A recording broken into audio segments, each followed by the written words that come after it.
Now broadcasting dead. Shit, now it's not even showing my chat, is it? What the fuck? Select them. 0 viewers. Okay, got it.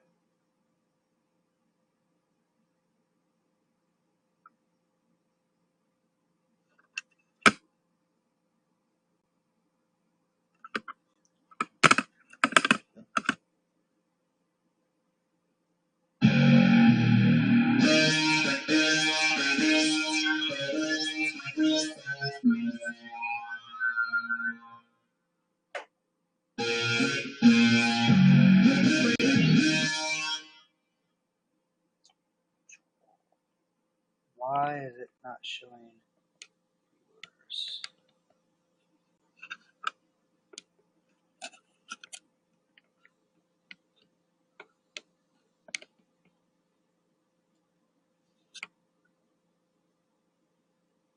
Funny. Can I fan you? Sure, I can fan you. Tell you what, can you stay in my room for more than 2 minutes? Because if you can stay in my room for a few minutes, I'd be very happy to fan you. And you come in my room and said, can you fan me? And then you leave. Not very nice. You said you give me hearts.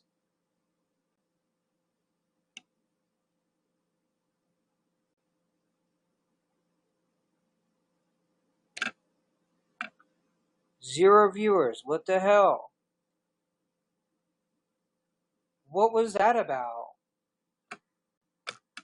How is that even sane, dude?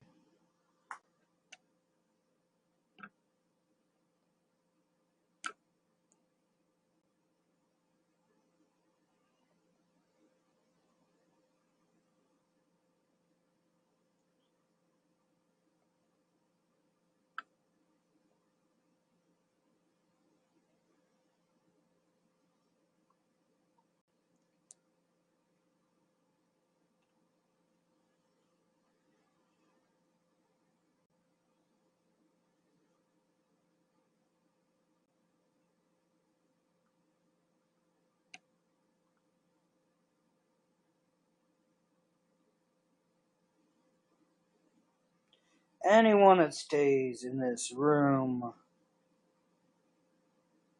it's broadcast.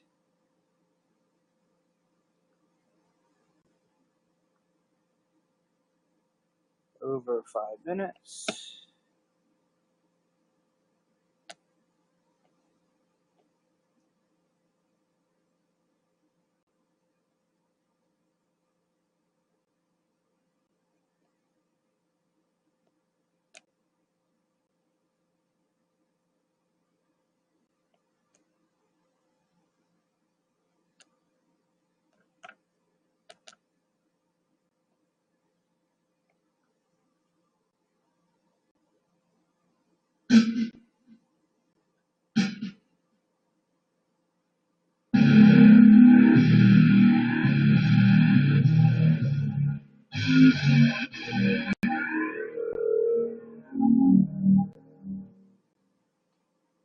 What's going on, crazy? Tell you what, man. I am trying to get this broadcast back. What are you doing tonight? Or did you just leave? Why doesn't anybody give me more than 5 seconds? What the F? You don't like what you see on the screen. Is that what's going on? Shit. Can't help what's on the screen. I'm trying to see what viewers I have, which ain't none, apparently. Shit.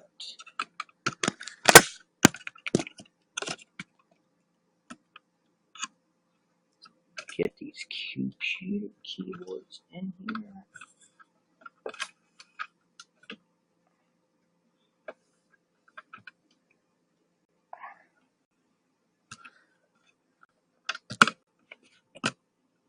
How do I get my keyboards in here? This is insane.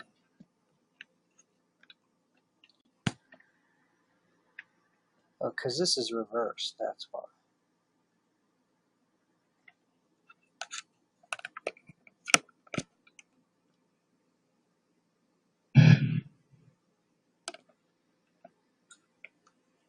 Shit. How low can this camera go or not? Damn.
Can't be fooling around tonight, but I am fooling around tonight.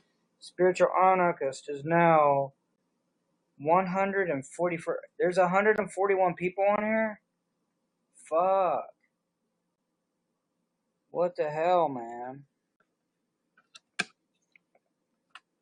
Can't be competing with another 141 people, for fuck's sakes, man.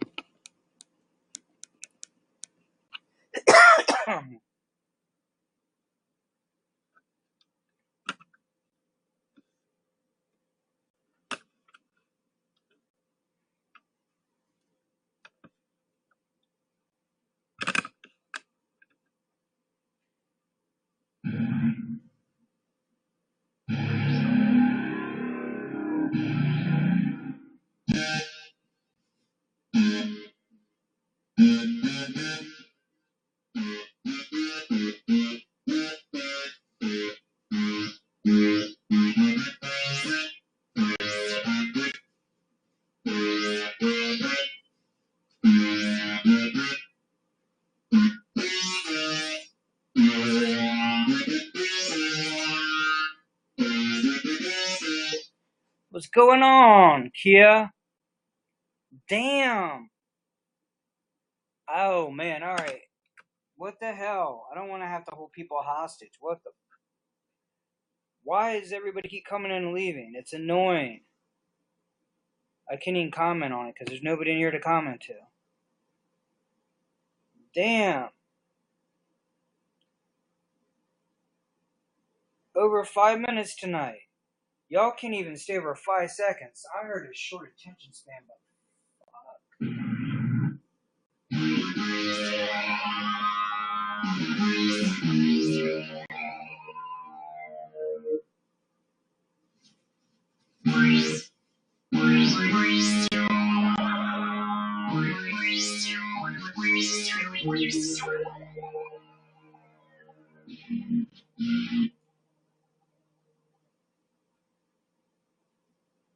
I don't even get a chance to say hi to any of my people because nobody stays in here. I'm like ready to scream at this point. What the hell, man? What the hell?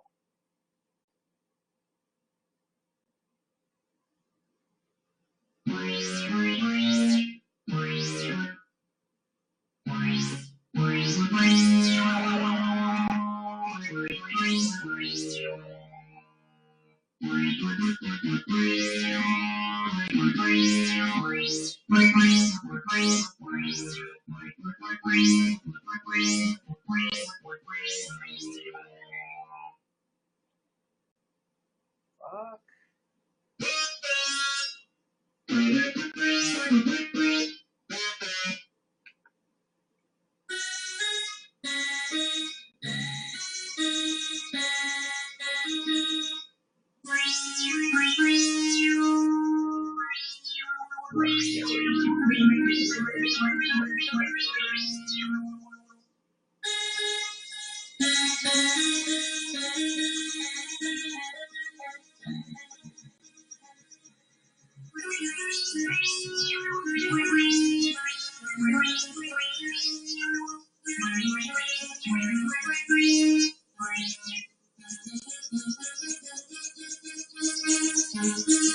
Interesting.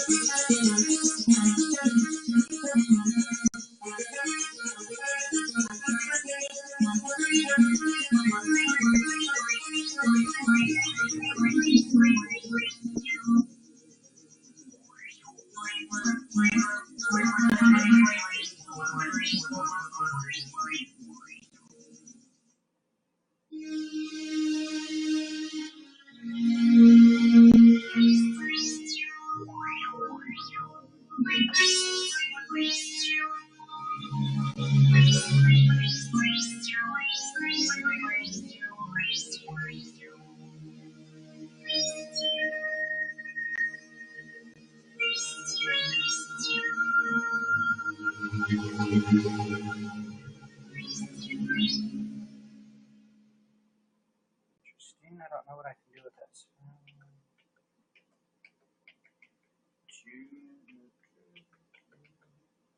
Okay, we are in bank 1. Let's go to bank 2.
Bank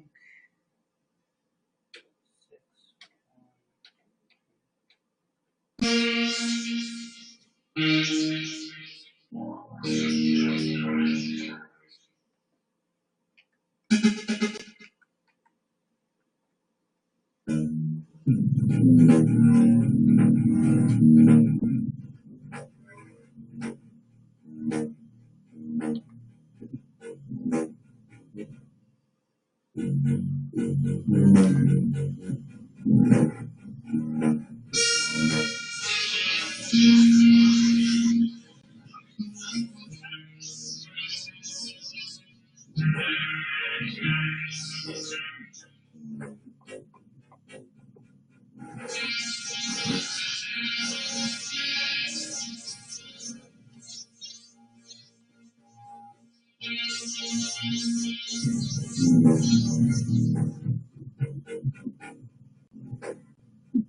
None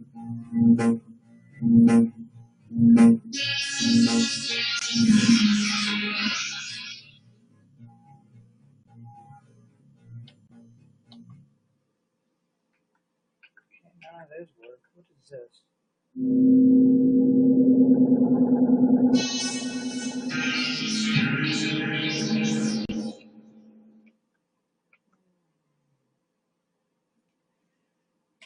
Dang.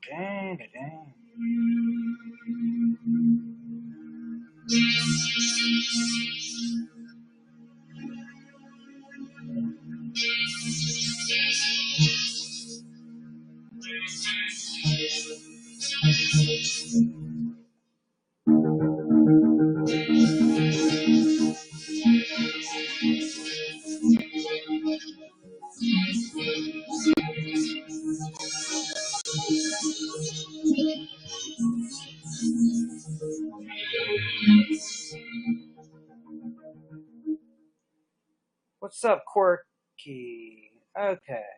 This is like absurd. I just fucking her off my synthesizer. God forbid. Alright. Shit. That didn't work at all. I'm done playing shit. I can't get inspired by people walking in and out. I'm done playing with my synth. Gotcha. Fucking around sucks. Okay, whatever, you owe me. Got it. Damn. Shit.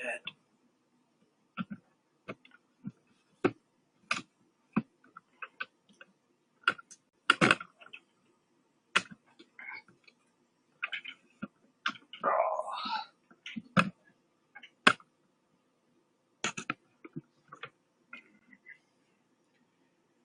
Well, 108. Great. I'm number 108. So, when you bury me in the ground next to the under 108 people who suicided off of this fucking show, okay. I'll be on top of the burial plot or at the bottom of the burial plot. I don't know. I don't care.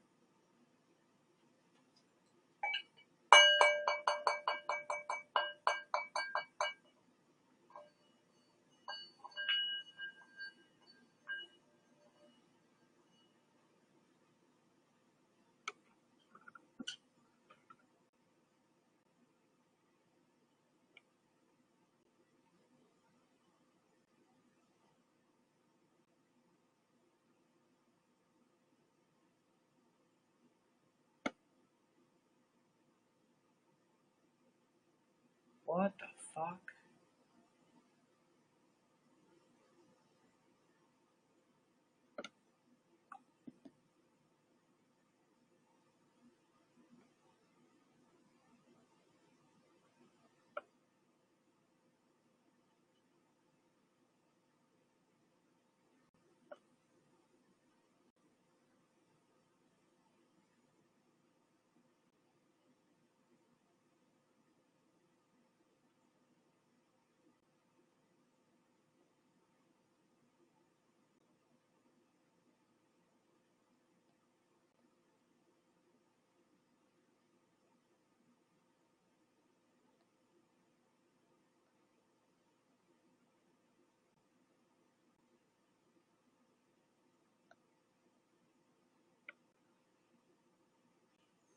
Whoa.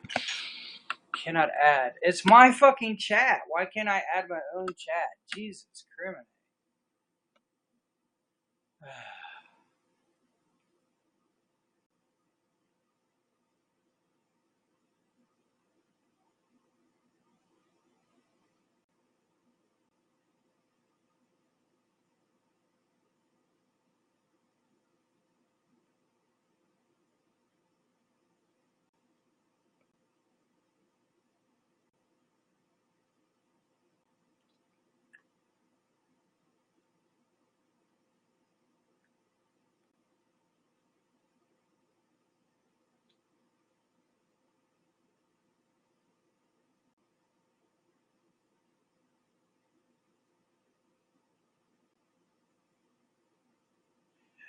You have 0 viewers. Welcome to 0 viewer land, 0 viewer hell.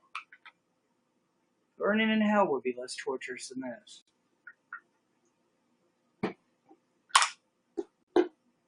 Sure, I won't forget I said that. At this point, I don't care because there's a hell and I'm gonna burn in it. Nothing I say is gonna damn matter anyway.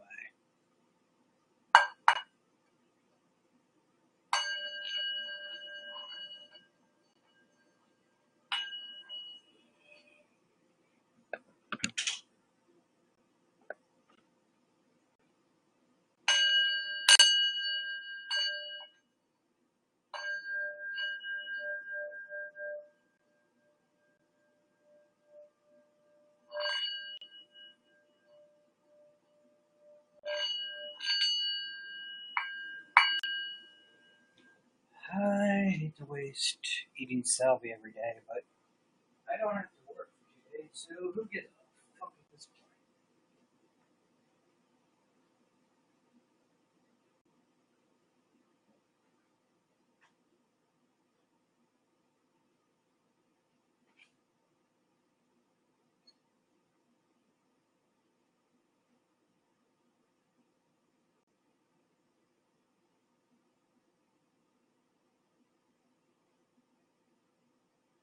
He was gonna go on a salvia journey and entertain us with his tripping trips of trickdom. He was going to tell us stories of tasting colors and eating sounds and walking amongst the dead grounds.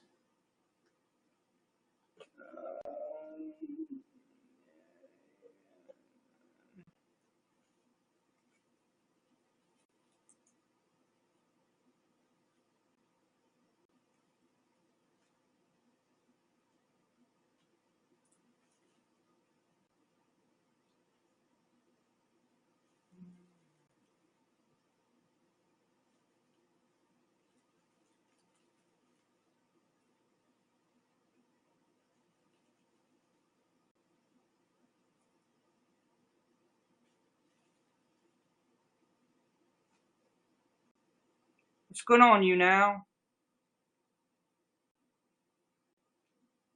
Did y'all even stay 2 seconds? What the fuck?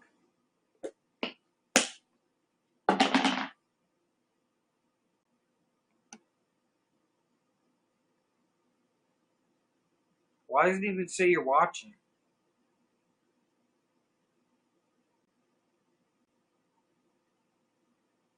Pizzazz, what's going on, man? Why does it say somebody's watching if they only come in for less than 2 seconds? I think if you leave in less than 5 seconds, it shouldn't even say you're watching. That makes no damn sense.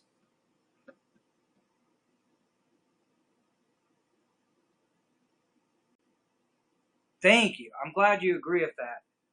Look, I did a broadcast the other night trying to make an announcement. In order to make an announcement, I think I need to get some of my fans in here, right? I'm not sure how people are going to spread the word. I got something that I would think would be exciting to my viewers, because I had no format to my show up to this point. So I decided that I'm going to start bringing guests on until I can start working out a format. And so I got some pretty interesting people that I'm going to be bringing on here. I don't know if you've heard of Cynthia Sue Larson, but she's agreed to let me do an interview with her on YouNow. So I just have to figure out if Skype or Google is going to work. Are you still here? After all I said that and you agreed with me, please tell me you're still here. Yeah, have you heard of Cynthia Sue Larson? She's got a website, Reality Shifters. It's kind of weird because I had a website about Millennium Shift and all that stuff, and it was all about quantum physics. So I'm not accusing anybody of anything. A lot of out of the loop. All right, so Cynthia Sue Larson, she's actually got a degree in physics, and she talks about spirituality. Have you heard of Fred Allen Wolf, a physicist that was featured in a documentary called "What the Bleep Do We Know"? I got this salvia in my mouth because I was trying to get different energies going. Have you heard of Fred Alan Wolf? All right, so Fred Alan Wolf is a quantum physicist um, that is pretty famous among people who want to know about shamanism and what its relation to quantum physics and the nature of reality is. Um, it's kind of a little underground because he's just like a physics teacher. He's not like a famous physicist if it wasn't for his books. But if you read his books, he does the math. He does all the physics. It gets pretty intense and pretty detailed. My cousin, who's a major in college, got a headache trying to read the math parts. Yeah, so right now the trend is for physicists to come out and speak out against anything that has to do with that goes against materialism. Um, so it's very odd because the liberal side of politics. Most of the people I know in the liberal side of politics hate capitalism, hate consumerism, hate materialism, and yet the physicists such as Lawrence Krauss and all these new atheists who support pretty much the entire liberal platform um, basically tell us that we need to ignore all the metaphysical implications of quantum physics, that there is nothing to reality but materialism. We have no souls. We are our bodies. We are our brains. Sam Harris says, you're your brain. You don't have free will. Daniel C. Dennett says your brain is just generating patterns that thinks it's a person, but there's really no one there. And these are the popular ones because the new atheist movement's popular. The only other side of it is very like, what's going on, Faith? The only other side of this debate between the new atheist is basically very religious, rightist people, very hardcore Christian, not just regular Christian people who are like very into like trying to have a theocracy and the church rule the state and just want to pretty much get their values into our schools and basically teach creationism as a science. Now they try and use it called intelligent design. Anyway, so you got the creationists posing as scientists calling themselves intelligent design. And basically, if you don't want to accept, what's going on, Just Tammy? If you don't want to accept organized religion, Christianity, Judaism, all these monotheic, old Babylonian religions from thousands of years ago, then the only other people on the other side of the debate, like I said, are the materialists. Like I said, Lawrence Krauss, who says, quantum physics has nothing to do with reality except, just what you can basically put computers together with, doesn't imply anything about the nature of reality on any other level. Daniel C. Dennett that says we're just, our brain just is consciousness generating pattern machines, and the patterns think that we exist, but we really don't. It's just language is just assembling itself, and we're convincing ourselves we're here.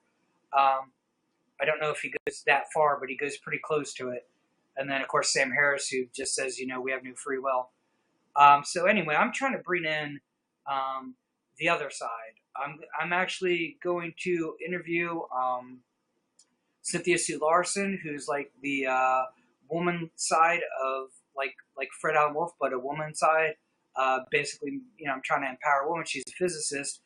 She's just as serious in study of shamanism, reality, and quantum physics as Fred Alan Wolf is, and she's going to be on my show. We haven't decided on a time yet. I announced it on my website, thespiritualanarchist.com, because she gave me permission to announce it. All right, Pizzazz. So hopefully you can come back later. I hope you can come in. So like I said, I'm going to be bringing in a lot of special guests. I have over 340 connections on LinkedIn with different people involved in broadcast media, into music and the arts, people who are involved, people who have degrees in physics and philosophy. And I'm going to start bringing one in at a time. Each one that I bring in, I hope has a good experience and spreads the word so I can bring more in. I can start dropping names if I want to, but I don't want to discourage the people that are already linked in to me to change their mind about, guesting with me before I even ask them. So, I'm working my way up. I'm working my way up. Tanner Edis has been in discussion with me back and forth. I'm not sure what he's going to do. He's wrote a book called Ghost in the Universe, I believe that's what it's called. And so, if you know Lawrence Krauss, but you don't know Tanner Edis, look up Tanner Edis.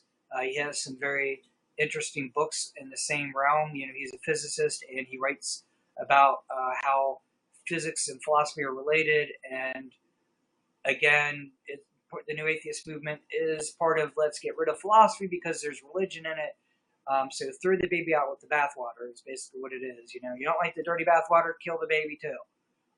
So if you don't like organized religion or the religious right, let's get rid of philosophy completely and entirely, and that's what I'm trying to stop. That's what I'm working against, and that's why I'm going to have these guests on, and I'm going to schedule times, but I really need to have viewers coming. I need y'all to stay in for more than a few minutes, ask questions, because you know my guests would like to know that they're coming into a room that has some viewers in it.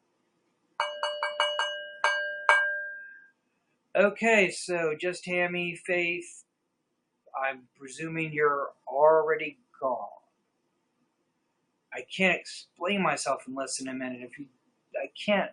I know what short attention span is, but Jesus Christ, I mean, we have to come up with a new definition for short attention span. My God, you gotta give me a break.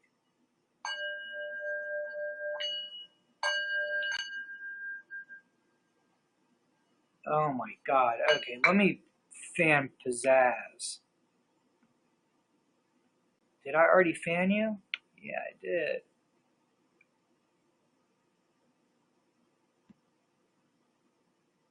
Okay.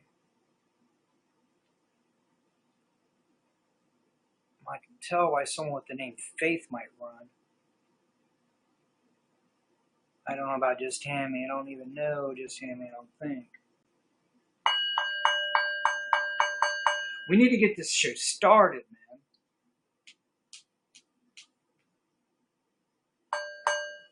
I mean, would people stay if I start putting on makeup like some of these girls that got 230 viewers putting on fucking makeup? Is that what we're going for?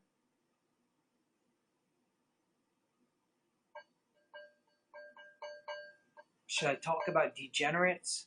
What the fuck do you want? Meow.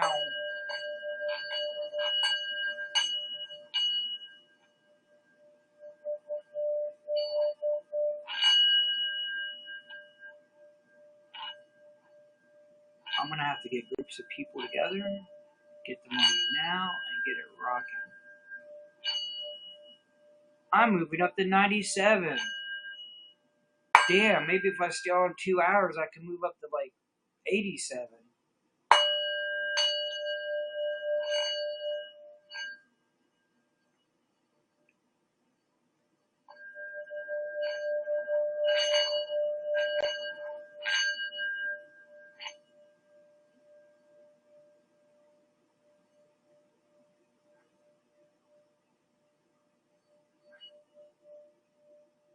I've only been on 34 minutes.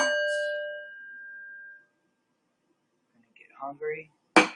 Already tired.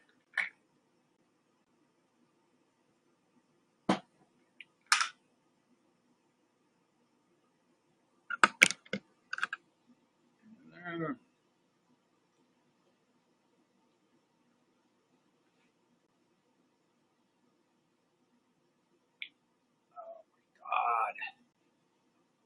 What's going on, Arimbi? How you doing tonight? Did you really just leave in like 2 seconds? You like came in, didn't like what you saw and left? Is it like that? Fuck. Oh man. That's what it looks like it happened. Yep, 0 viewers. Damn.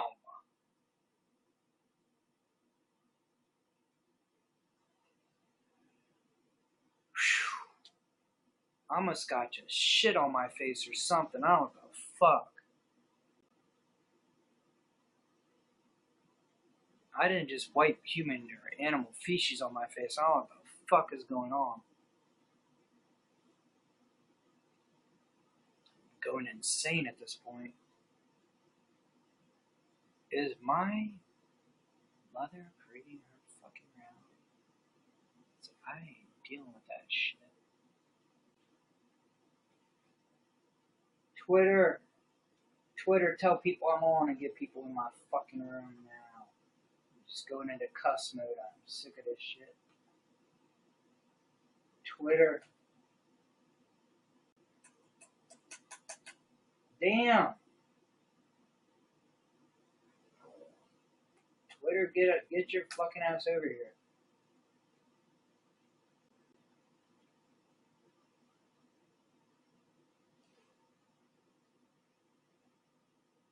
MSN, fuck you, MSN. I didn't call you. I called Twitter. Holy shit, what's wrong with this fucking computer? Twitter, get your ass over here. Shit. Is watching. I'm gonna change my show to the name Is Watching. That's gonna be the name of my show. Fucking, don't be asking me what time. What the fuck, people?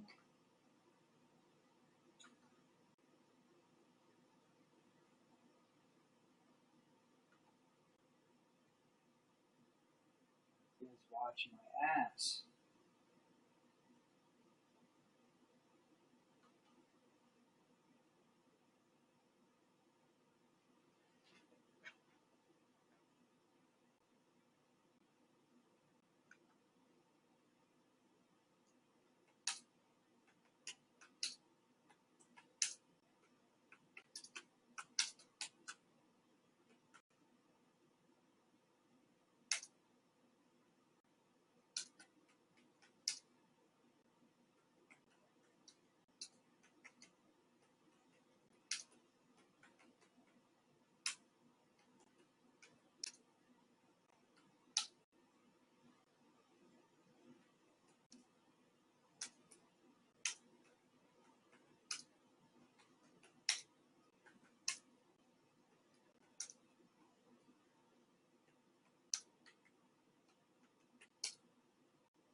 We can't have this shit.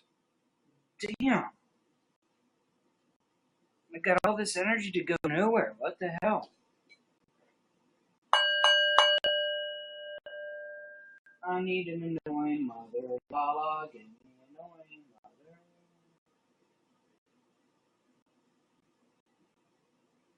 Dapper rapper. Evie Why?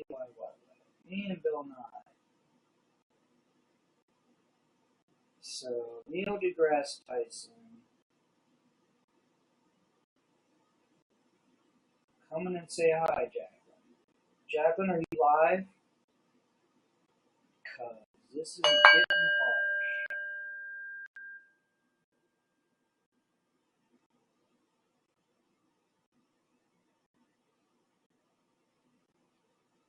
This is way too harsh for me. Like, shoot me in the balls harsh.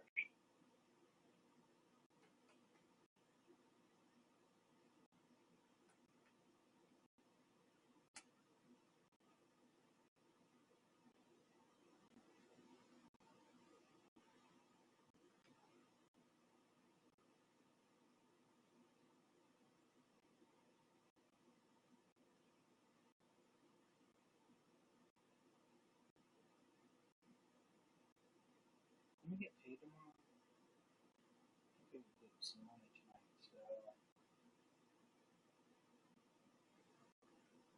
signs when you can. Don't be waving at me like that.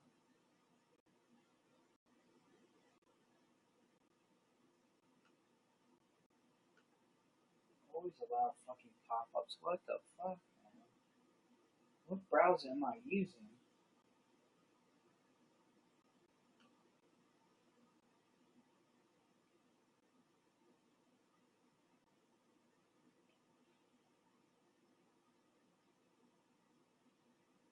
Oh, now it doesn't know who I am? What the?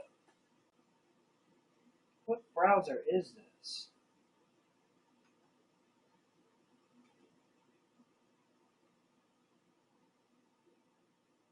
Google. Okay, that's it. It's not the browser I want. Gmail.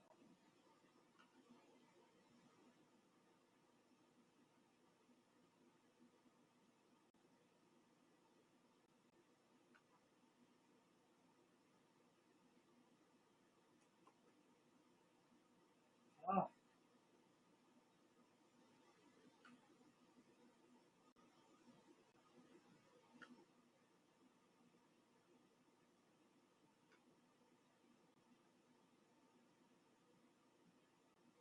sign in to continue. Fuck, I'm trying to sign in, you little whore.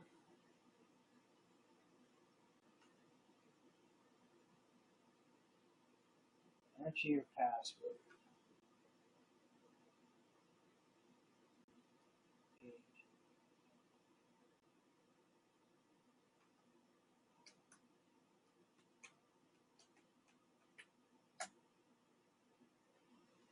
Next. Oh, give me a freaking break. That's not the wrong password. I know it's not the wrong password. I have it right here. What the hell?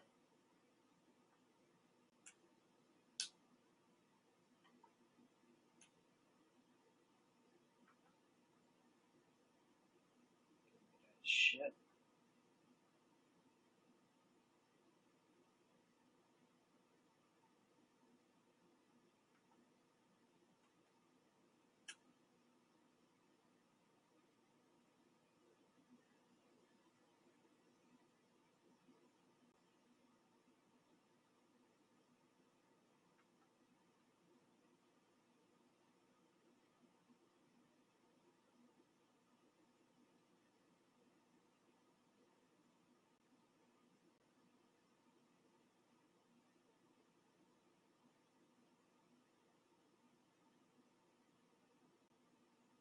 Yeah, it says I'm watching myself. Sure.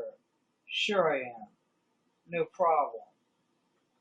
Yeah, it says I'm watching myself. Yeah, mute. Mute you. Mute all that shit. I know I'm live. UVY was live for 3 hours. Is that right?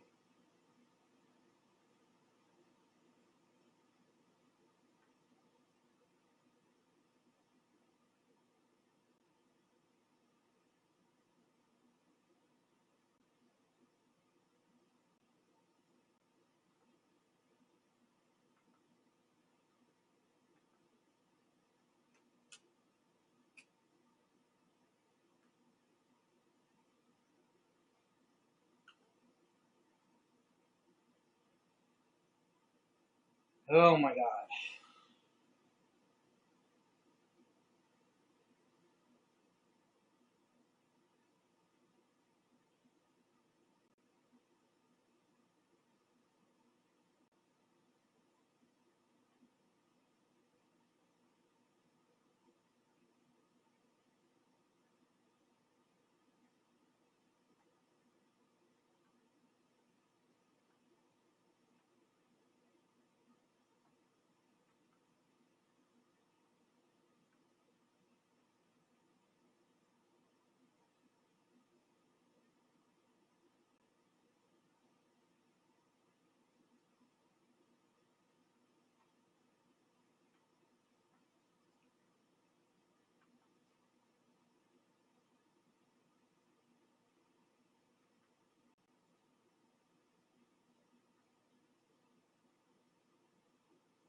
96.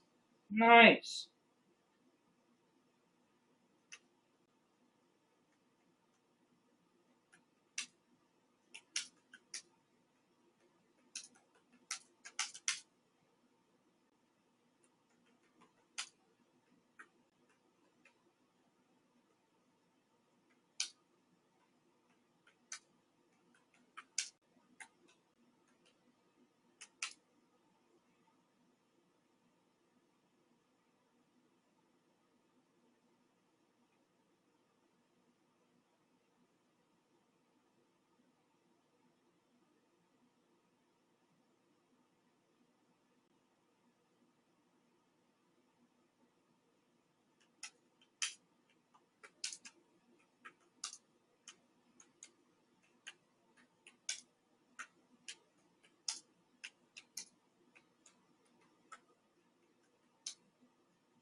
What's going on, Lenny? I'm assuming you're gone.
Of course, I'm a fan.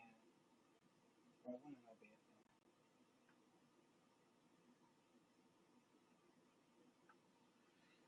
fan? Zoe, are you still in here, or did you already leave? Damn, even Zoe comes and leaves me. That hurts. That hurts like hell. Zoe, are you still here? Thank God. My God, this is like, is this what my funeral is going to be like? You know, maybe one person shows up and damn. I'm. I think you know what I've been trying to do. Um, is it because I don't broadcast every single day? I mean, I don't have any drama going on. I'm not sure how to. I need to get this. You know, Cynthia Larson has already agreed to do my show, And man, if I was doing an interview with her tonight, um, I guess you would get to see an interview with Cynthia Sue Larson, and that would be it. Um, it's going to get to the point that, she's agreed to do an interview with me. Um, should I do the interview with her if you know, if there's going to be, if I'm half convinced that there's going to be nobody here, that's crazy. I don't know what's going on, though. Is there, I can imagine maybe that some people think I'm that boring, especially the ones that come in that don't know me at all. But they're not even interacting with me. I can't interact with them because I say hi, and they leave. Um, but what about the fans that know me? I mean, you know me, but there's a couple other fans um, that I could start naming if they would come in my room. It's like I'm almost forgetting their names because they don't come in. Is it because I'm not going on at the same time every night? It's because I'm not going on often enough? Um, do people just lose interest unless you're going on at a specific time every single night and broadcasting for a specific time? I mean, what am I doing? Because I haven't even given Cynthia any type of time or date because,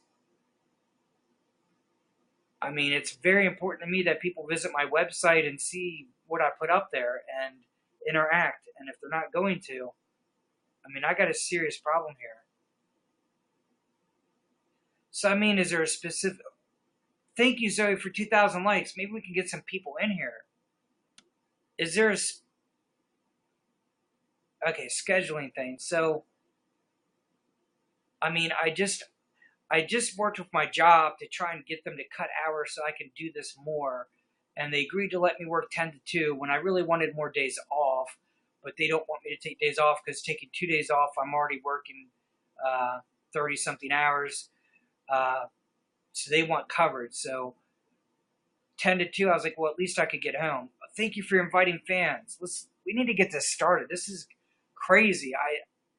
I mean, the lady isn't coming over to my house or anything, but I mean, it's almost embarrassing. It's like I was joking. I just posted a kind of a joking comment on Jacqueline Glenn's page saying, even if I could get Richard Dawkins or some, you know what I mean, on my website, or Gwen Stefani or somebody.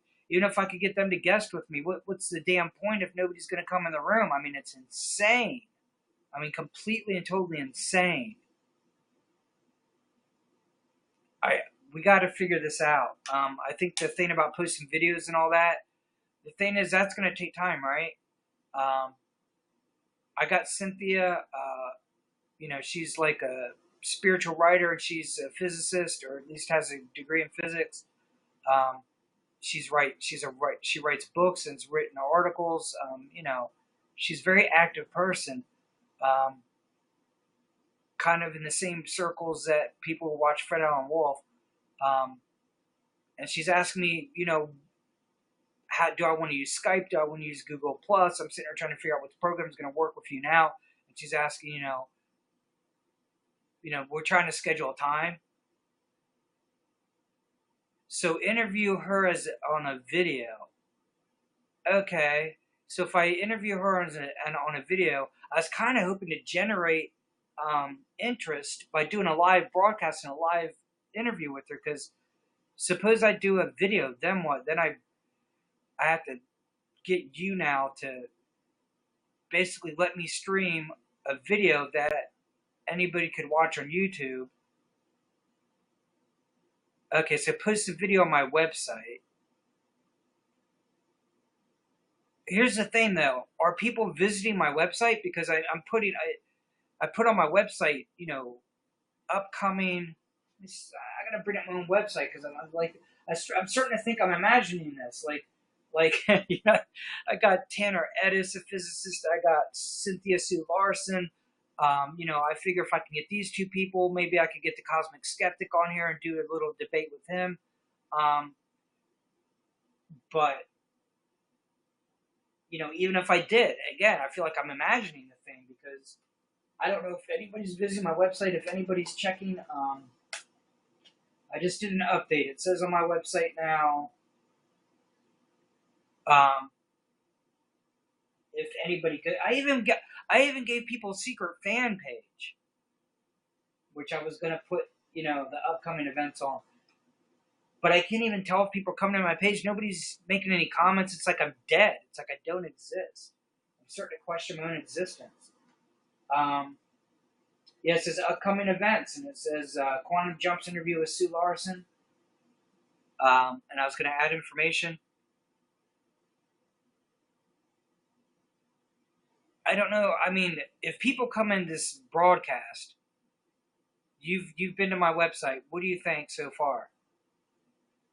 If people come in on my broadcast, then I know that I'm reaching people.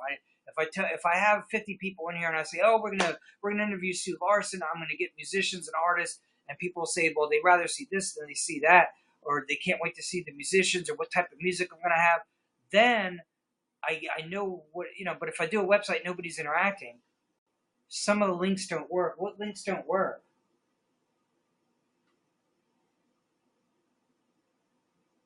Because the interview with Quantum Jumps, it just says more information. It's not a link.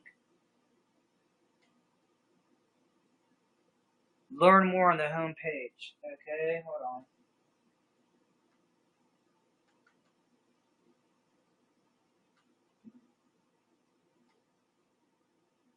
So you mean at the top of the page? Okay. Alright, so I can make that page go to what it's supposed to. It's probably because I haven't put up like a whole page describing what everything's about. What's up, Cheyenne? How you doing tonight? We're discussing on how to get this broadcast off the ground. I got a lot of guests lined up, and I want to make sure I don't do a live broadcast to no viewers. That would be insane. That would just be beyond crazy to me. I had a lot of viewers in here when I first started my broadcast, and I was staying up all night and broadcasting for 8 hours at a damn time. And we're discussing psychedelics, metaphysics, and the whole thing. Just everything about the nature of reality, philosophy, trashing politics. And I had people in here who wanted to know what was going on. And now I actually got guests lined up, physicists, philosophers, writers, and I'm trying to bring them in.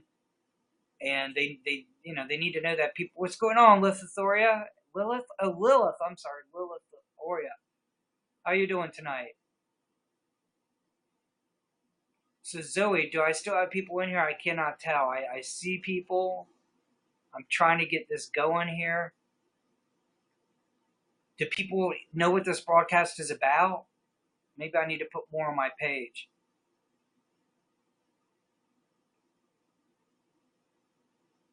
Does anybody that's in here know what the broadcast is about? Know what I'm doing? And they're all gone, right? It said 1 viewer, 2 viewers, 3 viewers now.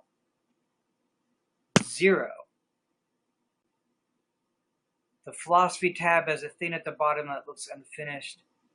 Zoe, man, I gotta do better than this. Thank you, Zoe. Oh my God. I tell you what, I mean, if you weren't here, Zoe, I'm not sure. I really don't know. I'm sitting here telling my parents off that I'm going to quit my job and I'm going to sit there and do this. And I cut the hours at the job because I got a little bit of money saved up. And so, yeah, maybe I'm not broadcasting enough. People don't know me enough. That's what the problem is. There's nothing on the news tab. Yeah. What am I going to... I was going to do a post on Jacqueline Glenn on the news tab because she did a thing where she acted like she was possessed. And I was going to write a whole story. And it's like, with no viewers, nobody coming in, it's really zapping my energy. It's like killing me, man. I mean, I don't expect to have 100 or 200 fans by broadcasting 5 or 6 times. But I had 5 to 10 fans that would come in, and I had 2 or 3 people that liked to guest with me. And now even the people that I guested aren't coming in. It's freaking me out. I'm trying to stay chill about it. I really am.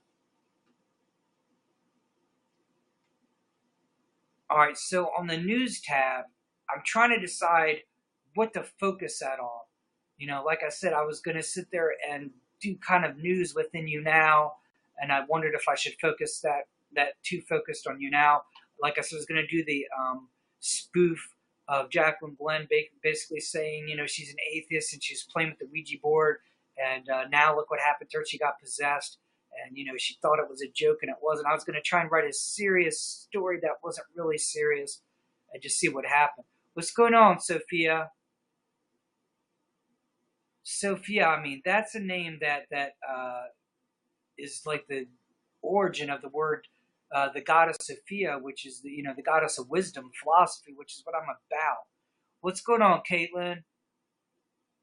So let's get this going. This broadcast is about spirituality and trying to bring it to a scientific level.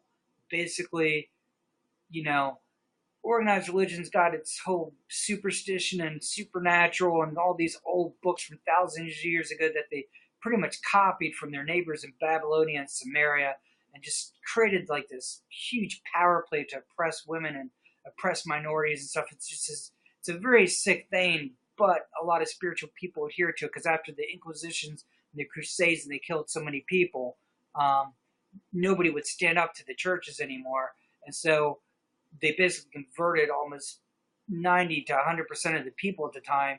And so that means if you convert 90% of the people, then not only are all the bad people belonging to them, but all the good people are belonging to them too. So then they can take credit every time a good person does something. Somebody's super spiritual, feels like a great connection to their soul and connects to the source of God, the universe, what everything really is. Can't really talk about it because they don't want to get burned by their church.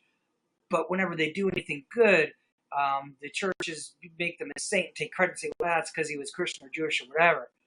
So the churches get all the credit for these super spiritual people who may not even believed or agreed with half the church's teachings. And there's a whole new movement now of spiritual atheists, people who don't belong to any organized religion, spiritual but not religious. And I'm trying to get power to that movement since I started the movement in the first place. Your background, I think it's a screenshot of your YouNow profile. Oh, that was supposed to be just like a banner. Take action. Let me see.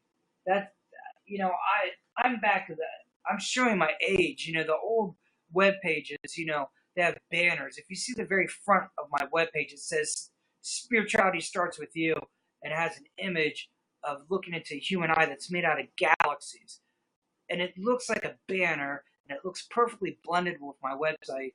And foolishly, I kind of made my own banner for the Take Action page. Go to that page. And the whole point of that was I wanted people to know this website was about YouNow. So I took a photo of YouNow's page. I can take what I have on that page and just make it really clear what it's about. Too busy. Yeah, okay. So, now when you say less words, is it the background or is it the way it looks is it has join us as a link, which goes to the fan page. And it has links at the top, which have to be there, about Take Action, Why Philosophy, my broadcast schedule, and it says Spiritual Anarchist. Should it just be completely just a flat background behind all that? Just a flat black or purple or something background with like no image at all behind it?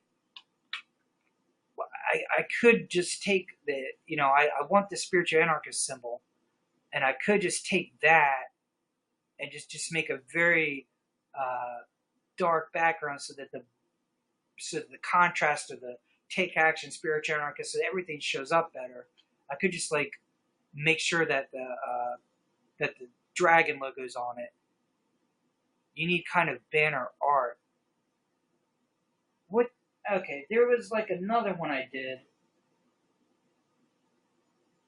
I don't know if it. Yeah, what was the other one I did? There was another one that basically I have the person spray painting the anarchist sign. That was my real banner, but I think that banner looks really good, but it doesn't look good with these links on top of it.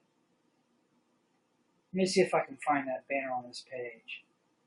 I can't remember if I put it anywhere on here. Yeah, see, my philosophy page just has a rainbow eye. It's really easy to read. Let's see, other broadcasters. Most of these just have images behind them that I used on my other website. The news page is really easy to read, but there's nothing on it. What's going on, Ross? Yeah, so that's what I'm going to do then. I'm going to fix that page and just try and just have no words except for the links. What you doing tonight, Ross? We're discussing the future of the Spiritual Anarchist TV. When you come into rooms to watch a broadcast, Ross, what exactly keeps your attention? What exactly do you want? Do you have interest in? Are you into the drama of all the YouTubers with their weirdness? He's gone already. I can't even ask questions of people. I mean, am I giving off some kind of bad energy? Am I not? What exactly? Is it just because there's only two people in the room? Because I just get the feeling that this is a very, no matter how much positive energy I have, I just get this feeling that if I can't get 3 or 4 people in here just shooting, talking shit, you know what I mean? They come in, they see me and you talking, and I get maybe if you will post some stuff about what you like about my broadcast, what you're interested in seeing in my broadcast, basically like you're 100 viewers and you're expressing all of them. What's going on, Alexa? Because basically nobody knows what the broadcast is about, and they're looking for what any person in the room is saying, and then Alexa's gone. Son of a, I'm trying. Oh my God, do you know what I'm feeling right now when that happens continuously? I'm literally, I mean, you can feel I'm still trying to do the positive energy, and there's a piece of me that just gets killed. I don't know what to do with it. Again, like I said, if I had 5 or 6 people in here, and then 20, and then it went back down to 6, normally that would get me down, but at this point, that would get me excited as hell. Alexis, what's going on? Please, let's have a conversation here. This is insane. Just say anything. Tell me to fuck off. I mean, even that's a conversation. I'm not trying to be absurd or rude. Gone. I mean, seriously. What the hell is... Thank you for the 400 likes, Zoe. I need this, man. It's ridiculous how badly I need it. But it's because I need more viewers in here. I'm not even asking for 100 viewers anymore. I'm not even asking for 20. I need 5 or 6 people to stay in and get this going. I mean, this is gonna... Can you imagine if we had 10 people in here that have similar energies to me, similar energies to you, get someone with a fan base? So, I mean, I got Cynthia Sue Larson, so I need to go find out where her fans are and get them to come in here and see what our interview's going on. Yeah, I mean, I'm presuming her fans just mostly read her books and don't get to interact with her much. So maybe I could do that. I reached out to Jacqueline a couple of times. She's the one that turned me on to YouNow, and she just was really positive to me to like sit there and speak with me about it. And she guested me on her show one time, and I thought that we were starting to build some sort of tiny bit of a connection. Her boyfriend Richie fanned me on my page, which I thought was cool as shit. And I thought, okay, so this is going somewhere now. And I asked her a few things, and she said send her some stuff on Twitter. So I sent her a couple things on Twitter. No response. She continuously asked me to send her stuff on Twitter, send her stuff on shamanism, send her stuff on ayahuasca. Nothing back. Not one response back from her. I don't know. It's like if you don't go to VidCon and meet these people in person, show them that you're a human being, you have a soul, and you're worth talking to, you just don't damn exist. Because, I don't know if it's because she's so busy. I don't want to judge her as a person because I never actually got to meet her. And she seems like a really good person. I really like her as a person. So I can't use that as an excuse.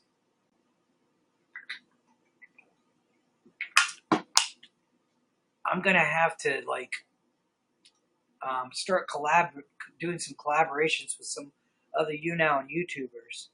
Um, I did guest with Truth Crab. I don't know if he wants to do anything. I'm gonna try and message him and see if he wants to do some sort of collaboration where we try and do something. Because this is insane. It's not like I don't have creativity. It's not like I don't have things to discuss that most people won't even touch. Thank you for 50 more likes. I really appreciate it. I mean, I swear, what's going on, Erdwin? Erdwin and Kevin. Do I have two people watching? So that means I got three viewers? No, he's gone. Damn. Are you serious? All I did was say what's going on. I mean, I have not said anything about, like, am I that damn ugly or something? Because I don't think it has anything to do with that. Because I had, like I said, when I first started broadcasting every day and I had the other guests, um, everything seemed to be going fine. YouNow dumps. Oh, people on random channels. So people just don't know I'm broadcasting. That's what it's coming down to. YouNow is not, you know, I got to figure out a way to promote myself because they're just not promoting. It's like I don't exist and people are randomly walking in or, like you said, being dumped in here from the last program. And they're basically, if you're dumped into a program or a broadcast where you see even 50 people in the room, you're going to stay and see what they have to say, why they're watching the person, and then you're going to assume what the person's saying is interesting, and then you're going to see if you're interested. It doesn't get that far. People come in, they're dumped in from the last thing, they see nobody here, there's one person I'm talking to, and they're just like, what the fuck is this? Because I can't really answer 3 or 4 different people's questions and just get that energy running if I don't even have 3 or 4 people in here, let alone 10 or 20. So, I mean, I'm seriously thinking about just staying on as late as possible because I don't have to work tomorrow. And I'm just like, fuck. Joe Burt, what's going on? Joe Burt, please say something, Joe. I know you got in here. Hey, Joe. I mean, do you want me to sit there and pull up some Hendrix and start singing Hey, Joe? I'm just messing with you. What's going on, Joe? We're discussing the future of the Spiritual Anarchist broadcast, Spiritual Anarchist TV. We're discussing on some special guests I'm going to be having in here. Like I said, I've already reached out to one writer who is both a writer on spirituality and metaphysics and quantum physics. And also, I'm also going to be speaking to I'm hoping that I can get him. He sounded somewhat interested. His name is Tanner Edis. He's a physicist, part of the New Atheist movement. So that should be quite controversial, considering that I'm a spiritual atheist, which the New Atheist and the spiritual atheist this kind of rubs up against each other a little bit. We're kind of like two dogs sniffing each other. Each one is suspicious of the other one, thinking that they're, what are you about? So I'm hoping I can get him. I'm trying to figure out how I'm going to attack this. Thank you for 400 more likes, though. I really appreciate it. What do you think, Joe? Are you interested in metaphysics, spirituality, quantum physics, shamanism, psychedelics, anything? What's going on, Janice? How are you doing tonight? Is anybody interested in the subjects that I'm going to be broadcasting? I really, I figure people want to know what the nature of reality is. Do we exist? Is there a God? What does God even mean? Do we have a soul? Is there any purpose to the universe? We just machines, just automatons, just brain matter with just neurons flashing on and off, creating language. Are we just animals that just like reproduce and die? Or is there something deeper going on? That's the question that I'm trying to ask. And a lot of scientists seem to. I don't know what I necessarily agree with everything you say. So let's get that going a little bit, Zoe, because I think that you agree with certain things that I say, or at least you have interest in what I'm saying. That's why you come to my broadcast. So what things do you agree with that I say, and what things make you a little bit uncomfortable or you question? And why do you, where's the question coming from? Is it coming from your upbringing, or do you really have a genuine question where you just wonder, where the truth is and where the truth isn't? what's your background? What do you see as the nature of reality? What's your understanding of whether we have souls or whether we're just conscious brains? Hey, Janice, how are you doing? I'm so glad that you come into the broadcast and you're actually going to have a conversation with us. Zoe's going to start us off because she's going to basically start telling me, what she thinks. If she disagrees with me, what Zoe, what is interesting to you?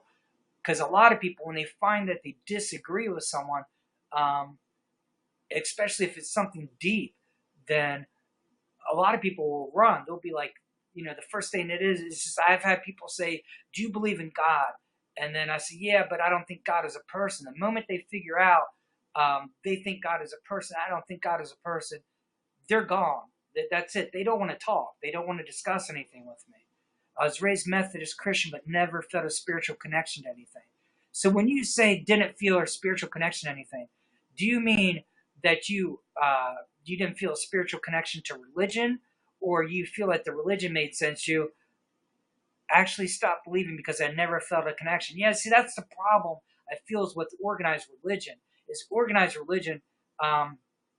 There are a lot of people that belong to organized religion that are like me and you that really want the spiritual truth, and they're basically raised from childhood to believe that Christianity, that's it, that's the one path. The majority of people are that way, and your parents raised you that way, and there's just no other way to look at it. And the only way you're going to meet people that are going to discuss anything spiritual is if you go to that church. Sounds like you're going to have a controversial opinions, but be respectful.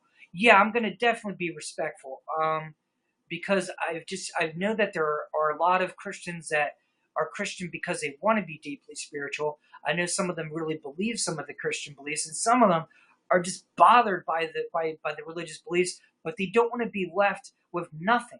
And that's what I was sold. I was raised by my mother. She tried to raise me Baptist because she was raised Catholic, and then when her father died, her mother is Baptist, so then she's Baptist, and my father was Jewish. He never even mentioned his family was Jewish because he didn't even really follow religion. And my mom couldn't understand why I questioned religion. I'm like, well, you're changing your religion. My father doesn't even tell me what religion he is. When I find out that he comes from a Jewish family, him and his father both are pretty agnostic. They don't really believe in the organized religion. I was like, do you expect me to sit there and be raised in that type of environment and not question anything?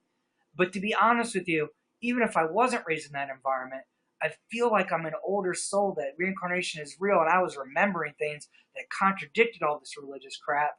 And so I never connected with it. I felt from a very young age. I was already studying mythology, Greek mythology, Zeus, um, Pandora. Greek mythology is my favorite, but I studied Norse mythology, Loki. I studied all the mythology, and it didn't sound any different than the Bible. My mom is Jewish and not too religious. There you go. So that's like my dad, and your dad is a Southern Baptist. That's like my mom. So you got the same thing I had, but in reverse. Because your mom was Jewish, my dad was raised Jewish, not too religious, and then your dad was Southern Baptist, and my mother was raised Baptist. And how can you be raised Baptist and Catholic? But she was. Um, but that just shows how people just feel that you have to be what your parents raised you. My mother is raised Catholic because the Christian religion teaches that the man is the God of the family. So as long as he's alive, she's Catholic. No question. She doesn't question it. Then boom, he's gone, and now she's Baptist. And she doesn't question Christianity, and she's just Baptist. She doesn't even consider the weirdness of, I'm Catholic, oops, I'm Baptist. She doesn't consider that strange. I'm sorry to leave this conversation. My baby is crying. Okay, well, you take care of your baby.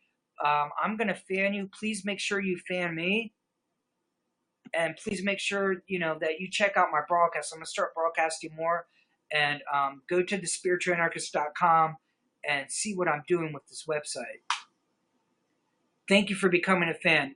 Please go to thespiritualanarchist.com and bookmark that. I'm going to have everything updating and try and keep my live broadcast. What's going on, Always Lit? I love that name, Always Lit. Courtney is always lit.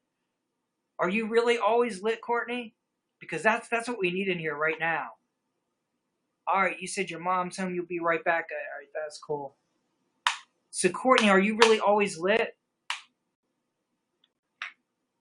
Seriously, I got Janice had to go because of a baby, and Zoe is still here, but she had to.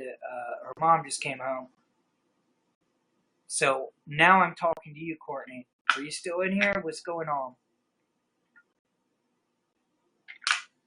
We had this going a little bit, and she's always lit is gone. Well, obviously you're not always lit because the fire just went out. You just left. That's not lit. That's gone. You can't sustain the flame if you can just come in here for a few seconds and be gone. I mean, I don't mind people leave. Just say something before you leave. Say, this is boring. Say, fuck you. Say, what's going on? Ask me a question. Say something before you leave. You come in, listen for a few seconds, and leave. That's absurd. That's just damn absurd in my viewpoint.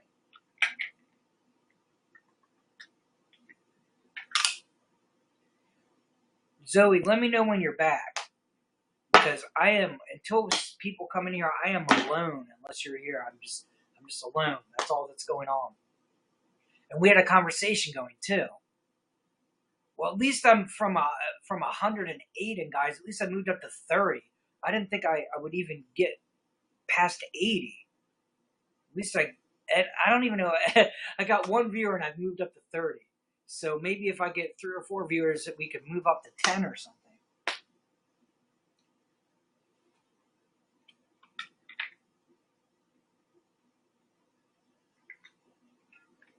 I'm going to type, let me know when you're back, because I'm not going to keep repeating it. Because that would be crazy.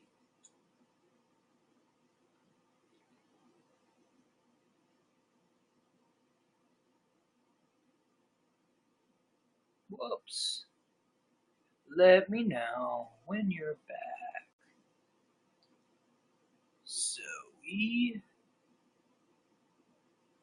Zeus. This thing knows that I was going to type about Zeus. Let me know when you're back. Yeah.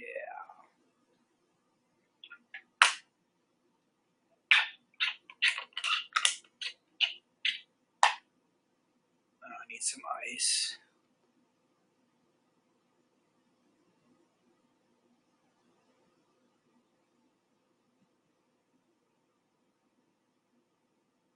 Okay. Mom got home from tennis, so I had to say hi. Yeah, you did have to say hi. That's for definite sure. I'm going to grab some ice for my water, because right now this conversation's between me and you, really. So ain't nobody going to miss the conversation. Alright, so can you hang out for a little bit longer here? If there's any chance of me getting this going for tonight, I'm going to definitely need you in here. When you leave, I don't know what I'm going to do, really. Let me get an idea. How long do you think you could just hang out with me for a few minutes, half an hour? Because I'm going to go grab some ice for my water.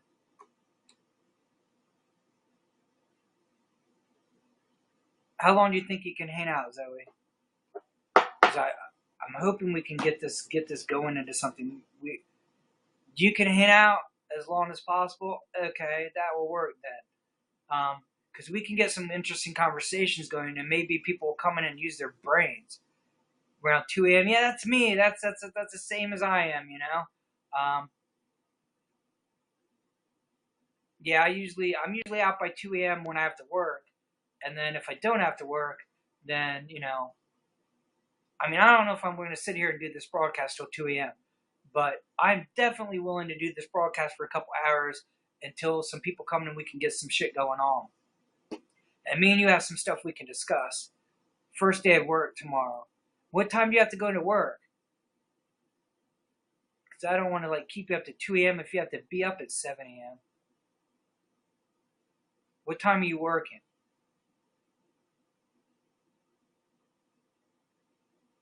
What time are you working tomorrow, Zoe?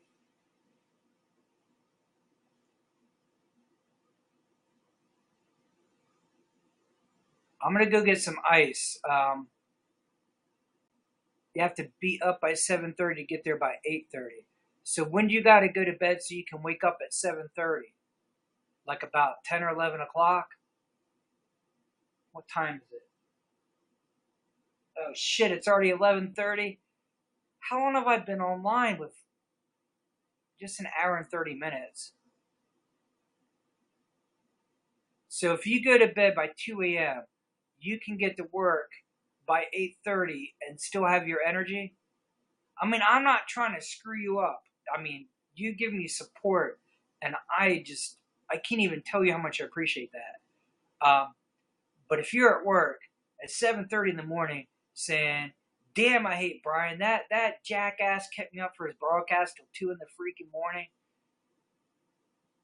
Energy is your middle name. Well, we'll have to work on your spiritual energy, because having a lot of energy is good, but they put these labels, age, ADHD, and all this shit on you.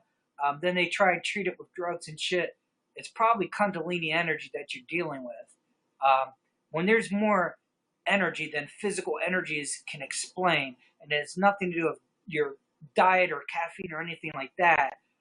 You're not doing too much caffeine or sugar, but your energies are off the charts, and they jump up and down, and it messes with your mood. And sometimes you are just having spiritual experiences based on this energy. That's most likely what we call Kundalini energy. And that doesn't belong to any specific religion, although I'm sure if I look up Kundalini, it'll seem like it's something specific. Drugs, but don't take them because they make my brain work slower. Yeah, I like to think, look, here's Zoe. We're going to have some discussion on this, because I've been through the same shit that you're going through right now. And my thoughts were 1,000 miles an hour, and I couldn't stop it. And the problem was, my energy would go up and down. I was labeled depressive. I was labeled manic depressive. Every fucking label was put on me. And the thing is, I didn't want to let go of that constant thought. What's going on, Gregor? Gregor from space. That's a cool damn handle. I didn't want to let go of that constant energy and thinking, because it's what got me into philosophy, and I was able to get into arguments with people and discussions. My mind was going so fast that I was actually having discussions with what's going on, Gregor? How are you doing tonight? And he's gone. Damn. Didn't I ask him how he's doing? He didn't even respond. Did he say hi? Damn. Just killing me. So it's just killing me. But anyway, I mean, if the love of fans was the same as romantic love, it would be like having a girl say she's in love with you, then tell you to fuck off less than a minute later, maybe even pull a knife on you, and then another girl come in and do the same thing, and 10 at a time, you would have to commit yourself. What's going on, Lacey? How you doing tonight? We're discussing spiritual energies tonight. Zoe was telling me about how her thought process is just constant thoughts, constant energy, can barely ever sleep, and we were discussing Kundalini energy. I'm glad you're here, Lacey. This is awesome. Now we actually have a conversation. We're not just me and Zoe are discussing things. You can come in and start putting your viewpoint, what you think about organized religion. Is it necessary to have organized religion for spirituality, or does it oppress our spiritual energy, which is the way I look at it. Zoe was telling me she was raised Christian, but she didn't feel any connection to it. I was saying the same thing ever since I was young. I felt no spiritual connection to Christianity or the energy of it. It felt weird to me. I studied mythology as early as age, as soon as I could read, 6, 7 years old. I studied mythologies, Greek mythology. Pandora sounded very suspiciously like Adam and Eve. Blame the woman. Pandora's box. Pandora opens up the box because curiosity of woman damns all mankind. And what's the story of Adam and Eve? That's written a little bit later. Oh, Eve eats the apple because she's curious and wants to have knowledge.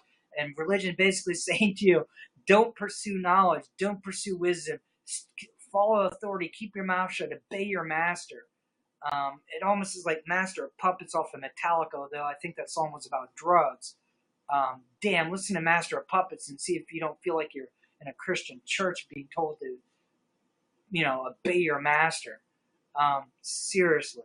Yeah, it was about drugs. I know it was, but these lyrics could really easily apply.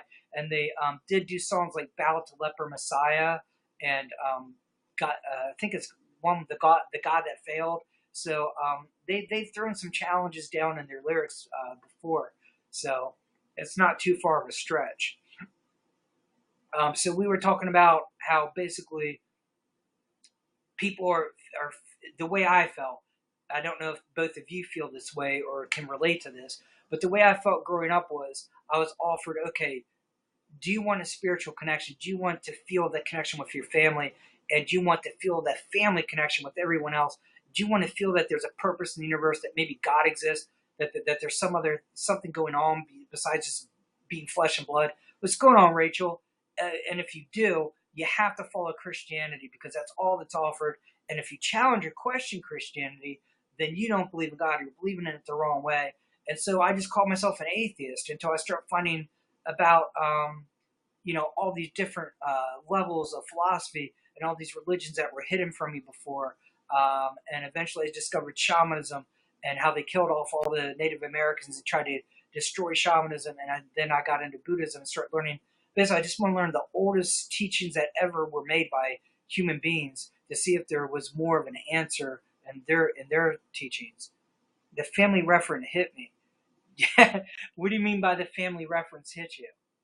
That the family makes you feel like you have to follow, and if you don't, if you're not Christian, then you're not part of the family. You're rejecting God. You're rejecting us. There's like a video on YouTube that makes fun of how Christians will make it like, well, if you reject my beliefs, it's the same as rejecting me, or I'll link the video on my website because I think that y'all will find this really amusing. But it's like when people are acting like you're rejecting God, like you're rejecting, like they're experiencing rejection from you. Okay, so shamanism um, is one of the oldest spiritual teachings to human beings on the planet. I mean, you cannot.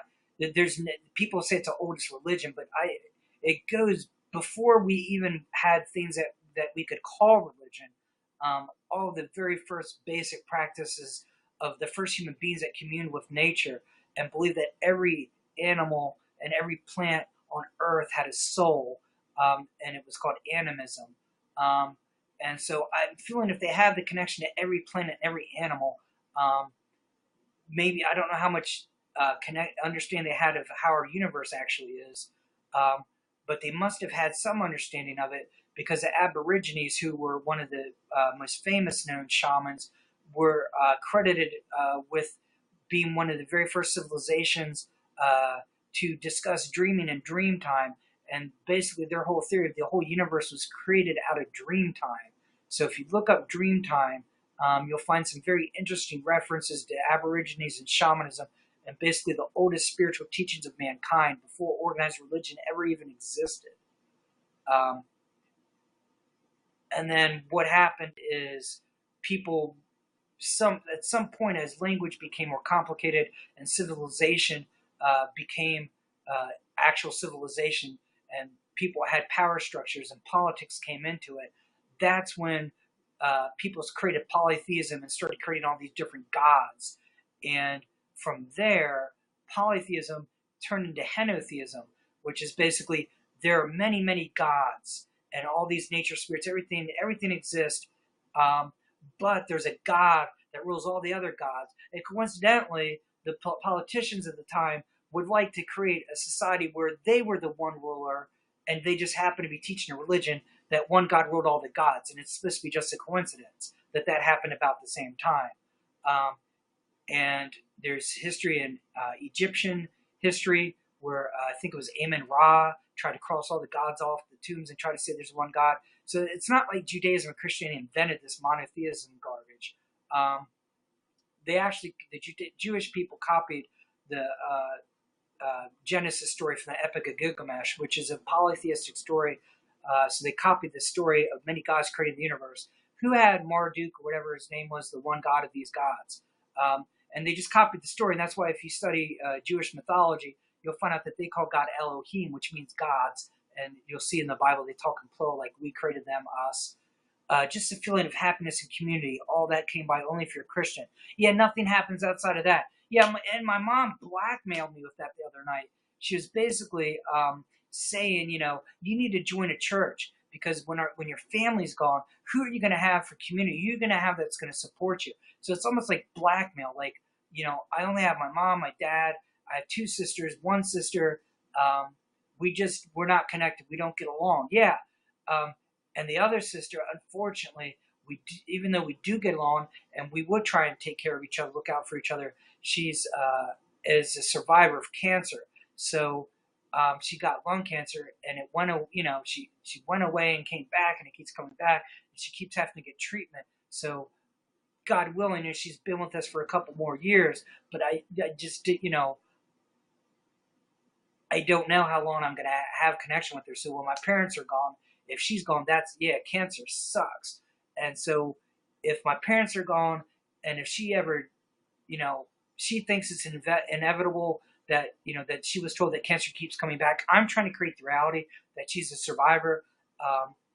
And so she's been surviving, and I'm trying to create the reality where she gets better. Maybe we find something that will slow it down or stop it so it doesn't keep coming. I don't know how that reality is going to get created. Michael J. Fox is working on Parkinson's. I'm kind of focused on wanting to get rid of cancer. Creating reality. Yeah, that's what I want to do, man. And that's what I was talking originally with Zoe about is there is a writer who writes books on the same subject that I am working on, which is creating reality. Because we're all part of God. So if God creates reality, then we're all creating reality. And the only reason why we don't feel like it is because we're told not to connect. What's going on, Saucy Savage? So, Lacey, if you're separate than me, and you're just this human being, and you're just your body, and you have to beg the God of Christianity to save your soul, and according to Jehovah's Witnesses and some Christians, when you die, according to the Bible and the earliest Jewish teachings, you just die, you just cease to exist. It's the same materialism that they preach against. But if you believe their beliefs or act the way they want you to, what's going on, Krusty? Then, even though when you die, you're just your body, according to Judaism, Christianity's deepest teachings, even though Judaism and Christianity teach when you die, you're gone. That's it. Just like atheism. Even though that, God will come back and he'll create someone that he'll create you from memory or something. And this other you is going to be all happy in heaven. To me, that don't do me any damn good. It's only who you got where you are today, and now listening to you. Thank you. Thank you. Thank you for saying that this is amazing what's going on. And this is what I'm trying to bring up. So I don't know if you ever heard of Fred Alan Wolf, who's a physicist, who's a quantum physicist who talks about this stuff. He was in a documentary called What the Bleep Do We Know, where they are challenging about whether we create our own reality. And basically what this is it sounds insane to atheists and materialists that we create our own reality. And organized religion, they don't like that because you want to come to their church and give them money anymore. If you're connected to God, then you don't need it. It's called What the Bleep Do We Know? And it's got a lot of interesting people in it, including the physicist Fred Alan Wolf. And he is a quantum physicist. So when he talks about quantum physics, you can't say he's like Deepak Chopra who didn't know anything about it. He's actually a quantum physicist. What the bleep do we know? Let me Google it real quick. Make sure that's the exact title. I'm pretty sure it is. Anyway, I've written letters to Fred Alan Wolf before, and I belong to the Quantum Mind group, and I'm partially responsible for getting him into that group and getting them. I threw down the challenge that quantum physics has to do. Does involve the brain, and therefore that's where our soul and free will can exist scientifically, not superstitious or supernatural, but scientifically. The Quantum Mind group I didn't know was actual quantum physicists. I thought it was a philosophy group, so they weren't listening to me. But when Fred Alan Wolf, when I wrote a letter to him and he joined the group, then there was some argumentation going on. The next thing I know, there's scientists that Stuart Hammerhoff and stuff working on microtubules trying to explain how quantum physics can go on in the brain. And I'm just like, well, great. So they didn't listen to me. So I talked to Fred Alan Wolf. So he started challenging them. So then Stuart Hammerhoff came off this. So then he's got an article in Scientific American. So I created reality there, but you wouldn't know it if I didn't tell you, right? So the reason why I'm bringing it up, though, is there is a physicist and a writer of spirituality who's working on the same thing I'm doing about creating reality. And her name is Cynthia Sue Larson. And she has a website called realityshifters.com. And she has agreed to guest on my show. So that's part of why I really want to start working on this, because I love the support of Zoe, and I'm glad that you know that Lacey, you can join us and like experience what we're discussing here. I really want you to spread this. I really want to start getting some viewers into this and spread that we're going to be doing an interview with Cynthia Sue Larson, who's written a lot of books on spirituality and physics, and she's going to be on my show. And I don't even know what I would say to her if I didn't even have one or two viewers in my room watching the show. It would be like I'm saying, yeah, I got this live broadcast. You know what I mean? I put it on my website, thespiritualanarchist.com, but here's what happened. I had a domain called spiritualanarchist.com, and I couldn't pay the bills on it after a while. I created it way back in the 80s, and it was huge. It got thousands of viewers and traffic a day, and I had viewers from all over the world, and I guess the domain became worth a lot of money, and I had no idea how to protect my domain back in the time it became the internet. The moment I stopped paying for the web hosting, my web host sold spiritualanarchist.com. So all that traffic, I lost it. And now I got thespiritualanarchist.com, and I'm trying to get the same people back to it, and there's a confusion, and I might have to battle this person and get my domain back. But, what the bleep? Yeah, that's what it's called. What the bleep do we know? That's what it's called. And I don't know if it's still on Netflix. It used to be. It came out in 2004. I just had sugar. My brain is going a little bit cray-cray. So, Zoe, do you use the sugar to feed the energy when the energies flow up and down? And you have like all this kinetic energy that has nothing to do with sugar or caffeine, and then you feel like you're crashing from the energy, and you're so used to having it, you put the sugar and caffeine trying to balance yourself out. That's what I used to do all the time. I got so damn addicted to caffeine, it became ridiculous. You just like sugar. Zoe, I don't want to like go into like an hour-long argument, but nobody just likes sugar. Sugar tastes a little sweet, so of course we want to taste a little bit. But when you go back for it over and over again, it's like it's an addiction, because you get the energy from it. If you didn't get the energy from it, how much would you love it? You'd eat it once in a while because you want the taste of chocolate or whatever you like, but you wouldn't be like going back to it. Are you telling me, Zoe, that you didn't have any interest in getting energy from it? Yeah, that's what I'm saying.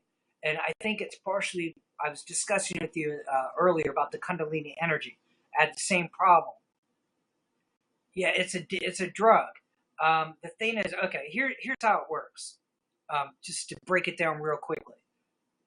And Lacey is asking you what's going on. So if you want to go ahead and tell her where we are in our conversation, bring her up to snuff, so I don't have to explain everything, but then she doesn't know what's going on with you. Go ahead and tell her anything you want about what we're discussing here. But let me tell you about the sugar thing. So we get complex carbohydrates, and we get regular sugars. We need the regular sugars from stuff like fruit and wherever we can get the complex carbohydrates. So our body wants that sugar. But we don't really need the pure sugar. I mean, it's good to sweeten things, but we don't really need it. What's your name at Spiritual Anarchist? Oh, my name. Okay, my regular name is Brian. You can call me Brian. I don't mind if you call me Spiritual. It's easier to say, easier to type, I guess. And that way I can still keep going the Spiritual Anarchist thing because I want to keep that going. So if you would just call me Spiritual, or because call me Anarchist defeats the purpose. But if you want to call me Brian, that's fine too. I'm trying. I don't want to lose the name Spiritual Anarchist. I already lost the domain, so I don't want to lose it just because it's a long name. I have major ADHD. It makes my brain go haywire, so I have drugs, but I don't like them. Because ADHD makes my brain work fast and drugs slow it down. Yeah, exactly. So here's the thing. I really think it's a good possibility you're going through the same stuff I went through, um, and my thoughts were just chasing each other 1,000 miles an hour. Like I said, I used to, the way I'm talking now, especially when I speed up my speech, I used to have conversations like this, not just with you and with Zoe, with you and with Lacey at the same time. I would have in person, just staying on a college campus. There'd be like 5 or 6 different people, and we'd be having 5 or 6 different conversations on different subjects, deep philosophical conversations. One, I'm discussing with one person the nature of what I think about politics and how our government works and the Constitution. Another person, I'm sitting there discussing metaphysics and what the nature of reality. Another person, I'm telling them I don't think, that the idea of a person in the sky is God's got a white beard and all. I'm just saying, I don't know what the discussions were, but it's like 3 different, 4 different, 5 different conversations I'm having going on at once. It's like we brought way too much energy down here because we're older souls, and we need this energy just so the psychic vampires don't suck up all our energy. And so, if you look up Kundalini and start looking into that, Zoe, then I will start looking back into it, and we can have discussions about it, because I can't off the top of my head give you like a complete breakdown of what Kundalini energy is, and how I got it under control, because that was, I have to admit, years ago. Kundalini, let me spell that for you. Whoops.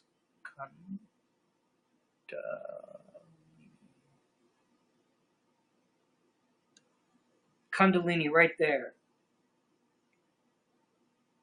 Like I said, it's a spiritual energy, and it has the effect on you that you're describing, that people are throwing all these labels on. Look up Kundalini. Let me see if I can find a good website that would give you a real good breakdown. In fact, I'm just going to type in dealing with Kundalini, because when Kundalini energies are raised, it can cause serious imbalances in your spiritual energy, and you're gonna feel it in your physical energy as well. So you're gonna try and modify it by getting too much sleep or not getting enough sleep, and then feeling depressed if you get too much sleep, and then trying to use sugar to offset the energies when you use too much spiritual energy too quickly. You like burn through the spiritual energy, and that burns up your physical energy twice as fast, and so you feel twice as depleted as a normal person doing the same thing. And so then you go for the sugar, the caffeine. You're trying to, because you don't know how to boost your spiritual energy, and you've been taught that you're your body, you are your brain, you are your body, and the only thing that you can do if your brain or your body is feed it stimulants like caffeine or sugar. So not understanding the spiritual energy, then you don't know what to do to get that energy more balanced, so you're not always super high and then crashing down. And then your body mimics it. The body starts mimicking it with the sugars and the caffeine. So dealing with Kundalini. Let me find something that makes sense. Okay, that's it. Dealing with Kundalini awakening. That's what it is. Awakening of Kundalini. Okay. Alright, so if you type in Google dealing with Kundalini awakening, you'll get some good websites. I would have to research into these to see which ones these are the best ones.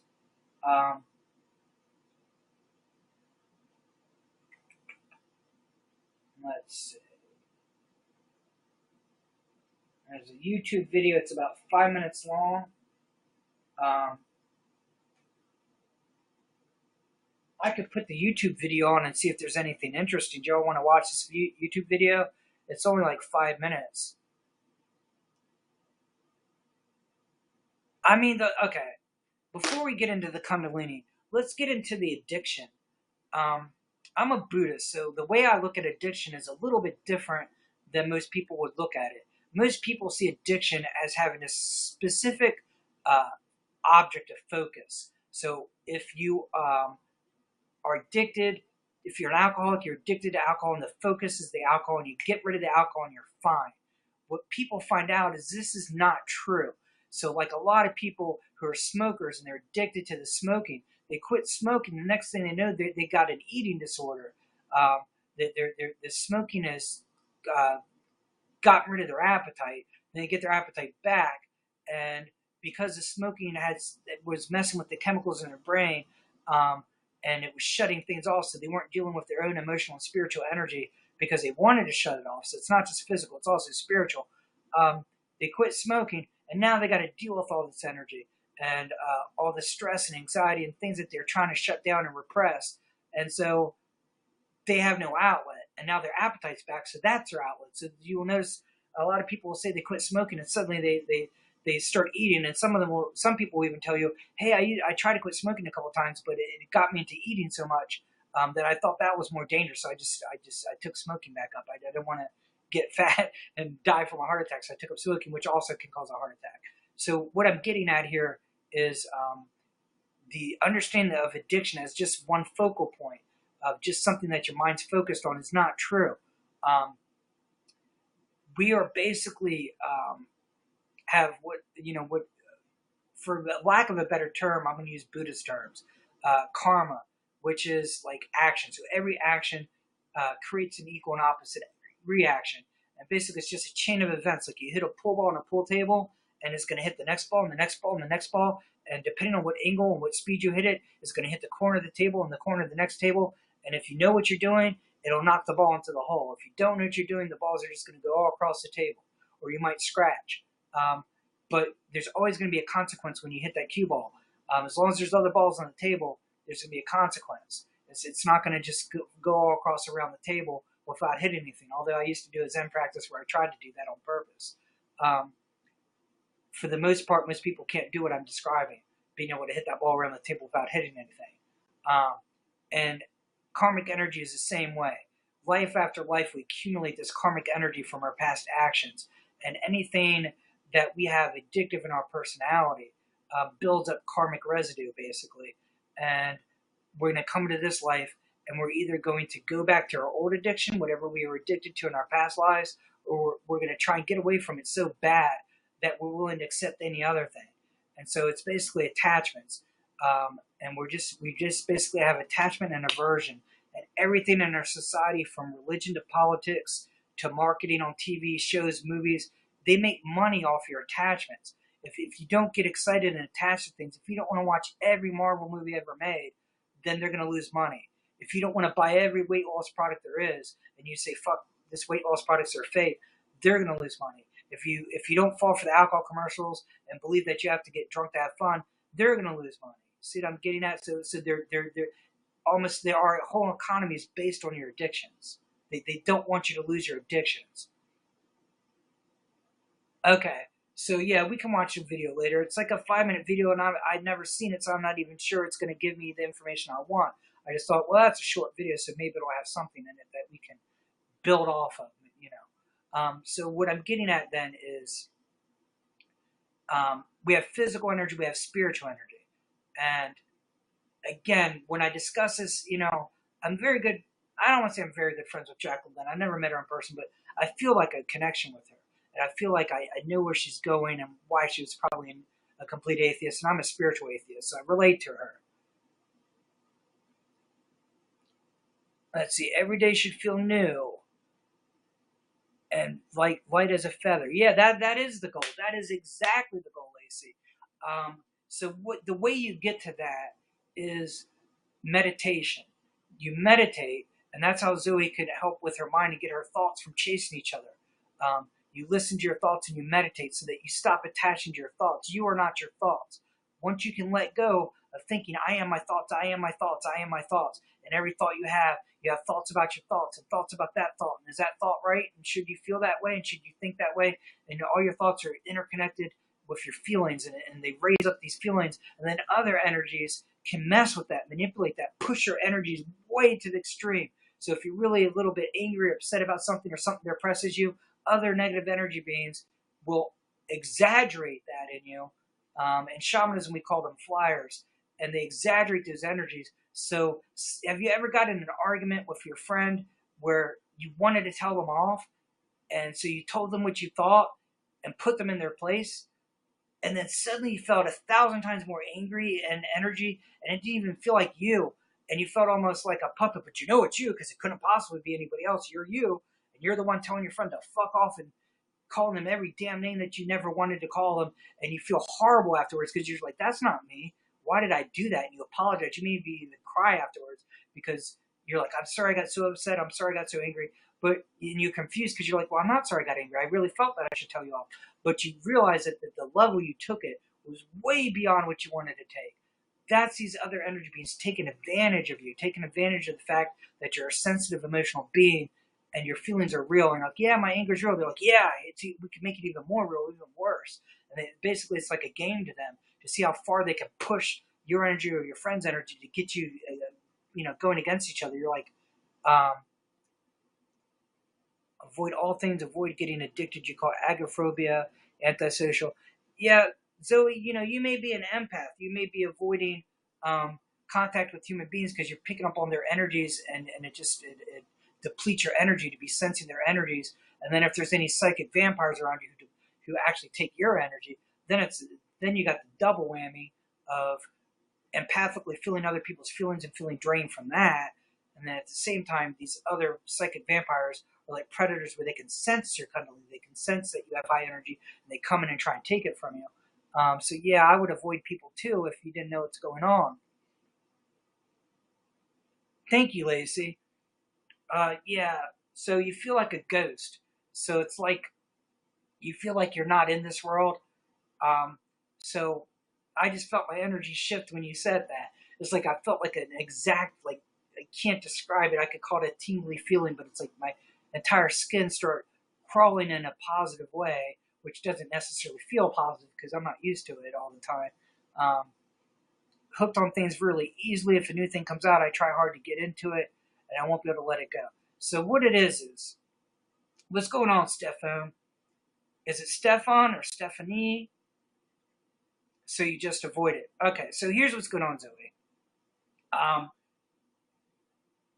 you get attached, so it's attachment, and you just you can't get enough. So then that frightens you. You're afraid of your own self. So then you have aversion. So now you want to avoid it at all costs. So what we're looking for is a balance where you can indulge in something and enjoy something and become part of something and be part of this world without being of the world, where the world is all there is to you. So so where you don't have an aversion to everything, where you don't want to like block everything and everybody out, but you don't want to feel like you keep getting into these addictions where you just get drawn in and it takes all your energy and all your focus. So what's going on, Santiago? What we're discussing tonight is spiritual energy and its relation to addiction and relation to Kundalini, which is spiritual energies. And Zoe apparently is experiencing some extreme Kundalini energies, which is messing with her connections with spirituality. And we're also talking a little about how organized religion doesn't really help the way they some of them think they're helping you. All ears. That's awesome. So, what do you think, Santiago? What's good? Oh, she's gone. Okay, that's fine. It's too intense for some people. What's going on, Film Freak? I mean, we're discussing metaphysics. We're talking about spirituality, and we're trashing organized religion, which it deserves, I think. Maybe some people just can't get into that. That's just.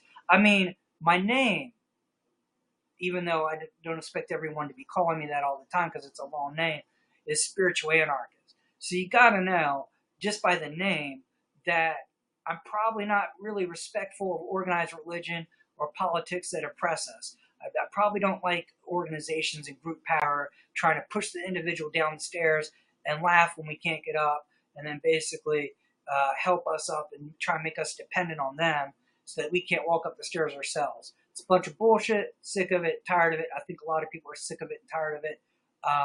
And we're a minority, but we're going to grow because a lot of more spiritual beings are coming down. So we're the spiritual but not religious people that is kind of on the fringe. And so there's all these atheists trying to create their reality, and then there's extreme organized religion saying, fuck you atheists, we want to create a theocracy, we're going to make our church take over the world. And, with atheism, you don't have the values, you don't care about people the way we do, and then we have to sit there and accept all their organized religion crap in order to not be atheist. And that's the two choices we're given. which is ridiculous. There's another choice we can do. Trash is a good adjective. I mean, really,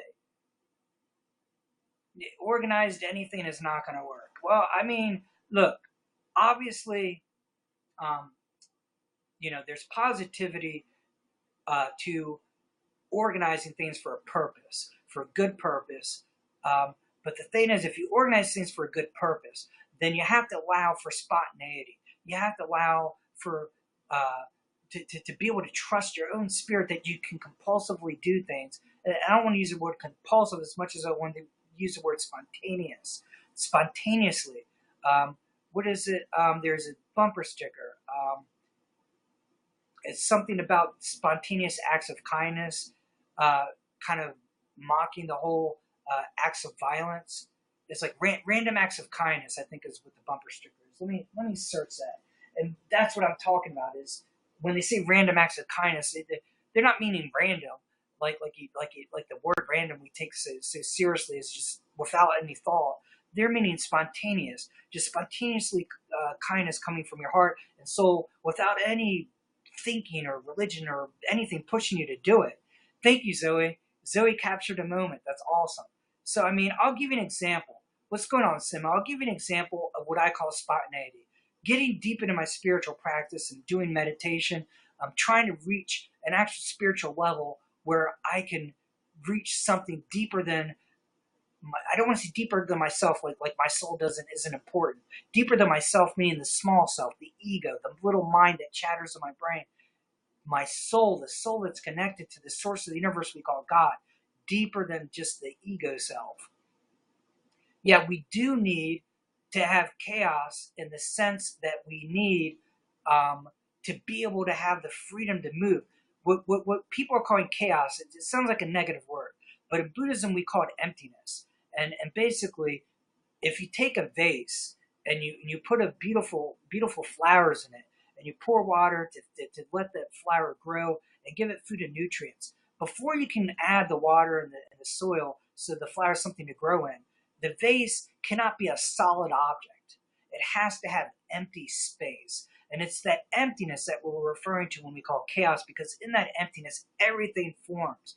When you dream, you'll see all this chaotic energy. You'll see all these forms and patterns. And if you're curious about those patterns that you see when you dream, if you press against your eyelids, you can get that sometimes.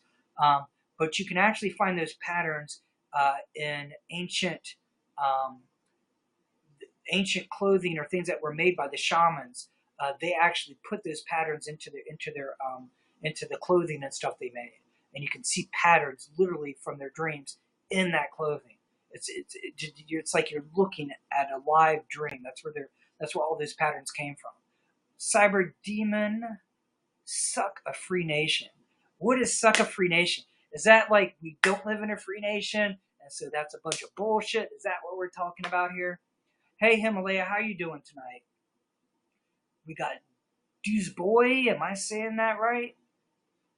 I think we don't have any of them. But we're back down to, they came in, they couldn't take the energy, and they're out. This is going to be interesting.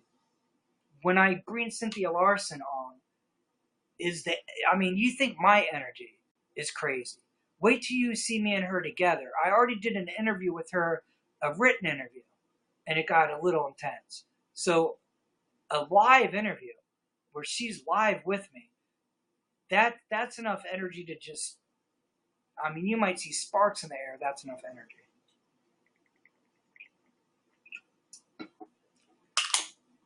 So where were we? Yeah, this is going to be really good.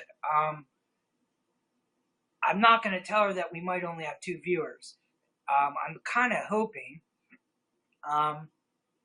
The thing is, I don't know how many people know who Cynthia Sue Larson is. My thing is I have to work my way up the list. So I have Cynthia Sue Larson. She's going to do it. Tanner Edis might come on. So we might have a new atheist in here where we can kind of butt heads against, because I agree with a lot of the atheism. I think atheists should have rights. And I think atheism is a nice doorway because it gets you out of religion. So it's a nice doorway to God. I told Jacqueline the other night, not the other night, but when she guested me, and she brought up, pointed out to me, that she's an atheist, and I should be pretty obvious to me she's an atheist. And so I joked with her, and I said, Jacqueline, I said, atheism is probably the most direct path to if there. I said to Jacqueline, I said, if there is a God, because I don't want to say we know for sure, blah blah blah, even though I experienced something that I would call God. So to say that I don't know for sure is a little iffy, but I can't put it on a platter. I can't prove it to you, so I'm going to say I don't know for sure. So I'm going to say if there's a God, I said atheism is the most direct path to God because you don't have any preconceptions of what God is. And that's why Buddha refused to answer the question. When they asked Buddha, is there a God? Buddha refused to answer the question. He would answer all the questions of spirituality. He was asked, is there a God? And he said, if I tell you there's a God, then you're going to clinch your concepts. If I tell you there's no God, then you're going to make that, you're not going to understand what I'm saying.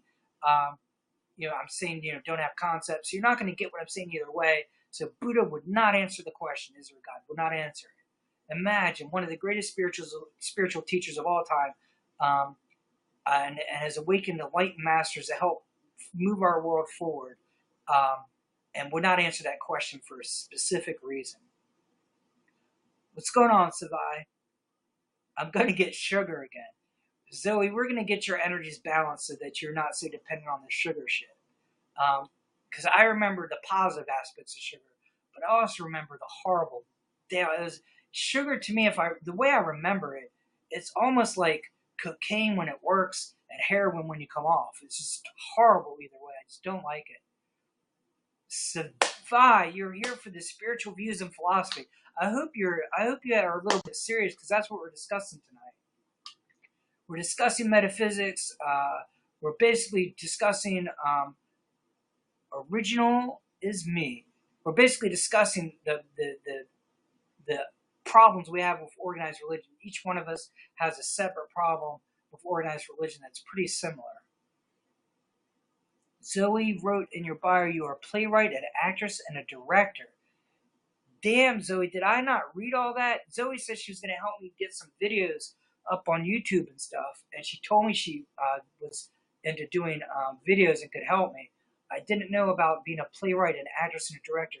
So it may come to the point where me and Zoe are going to work together. I might have her as an actress in our videos or something. We'll have to figure that out. Metaphysics has been so big in this generation. So are you saying metaphysics has been important to our generation, or that it's something being shut down? Because I just noticed there's a big pushback, especially from the new atheist movement, who basically want to shut down philosophy. They even got Stephen Hawking, the physicist, to say that philosophy is dead, to try and get their new atheist movement going. The religious movement is trying to take over metaphysics, and the atheists are trying to shut the religious people down by shutting down philosophy. So that's just crazy. We need philosophy. Almost everyone I know is into crystals and energy. So, I mean, here, the crystals and energy. Energy is a product of physics. So when we discuss energy, if I had Tanner Edis on here right now, I'm sure he would explain that energy is physical and there's nothing supernatural about it. And the thing is, it is physical, but there are some very strange things about it. You may not want to call it supernatural, but when you get into quantum physics, it gets ridiculous. It gets absurd to just think it's just materialism. Energy is much more stranger than we think, and it makes up all of matter. Now, as far as crystals go, I don't know for a fact whether crystals or stones have any more energy than each other. I know there's something going on with it. I want to dedicate my life to it, but I know they're not full of shit, I edit short films for friends, so I know a lot of stuff by video. Yeah, but you're an actress too and a director? I mean, that's pretty cool. All right, so where were we at? I covered so many different levels of subjects and tried to go like 5 different directions on the same topic. Did I even get ice for my water? I don't even think I moved. All right, I'm probably going to lose. Hopefully, Zoe and Lacey, you'll stay while I get my ice. I don't know if hopefully Savai will stay with us too. Um, we're having a very interesting conversation about metaphysics, spirituality, energy. Um, I don't know a whole lot about crystals. I didn't really practice with them, so I don't know if I'm going to go into crystals as much as I am about the other. Thank you, Lacey. All right, so um, if Lacey and Zoe, if you could just hold one moment, because having three people in the room, I feel like at least there's enough energy that I feel like we can get something going here. Majoring in the arts, and I want to write a screenplay. Grammar. So there are ways, there are ways to improve your grammar, but there's also ways to get help with it too. So don't let if you have a problem with grammar or the English language, don't let that stop you from writing. Because if you're a good writer, you're a good artist, people are going to help you. That's one of the things I'm going to definitely do. All right, so I'm going to be right back. I'm a writer, so I just want to tell you something. I'm a writer. I'm working on a book right now. I'm struggling with a lot of it. I have a philosopher with a PhD who's helping me with my book, trying to get me to tighten it up.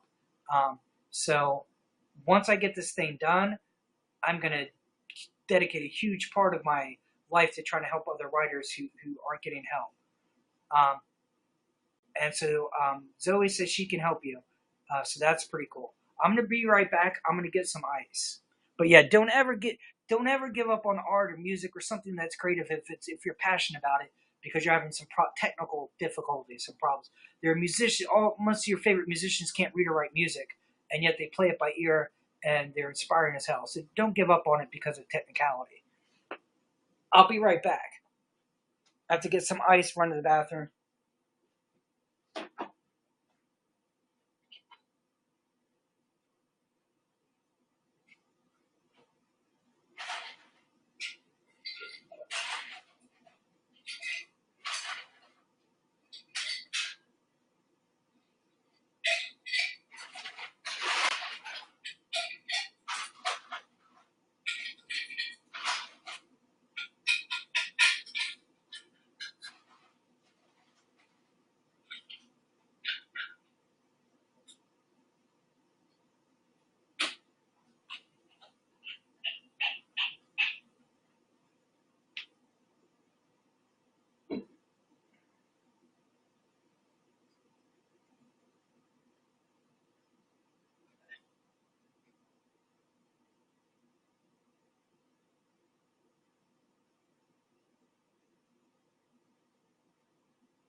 Wow, I have to power up now. I'm going to actually be a vegetarian tonight and eat some vegetables.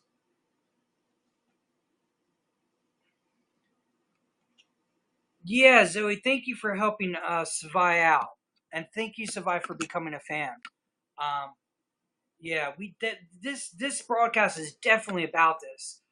Zoe is like into video production and stuff like that, and she can help you, with grammar and things like that. And the thing is, uh, had Zoe never come in there, I mean, thank God she did, because she's like one of my biggest fan supporters here and supporting what we're trying to do.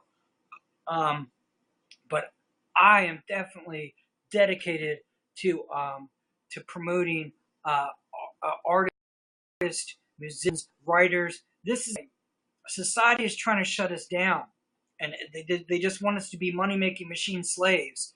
And, from the youngest age, if you say to your parents you want to be a musician, a rock star, whatever, they shoot it down immediately. It's not about money. It doesn't make you money. It's like playing the lottery win.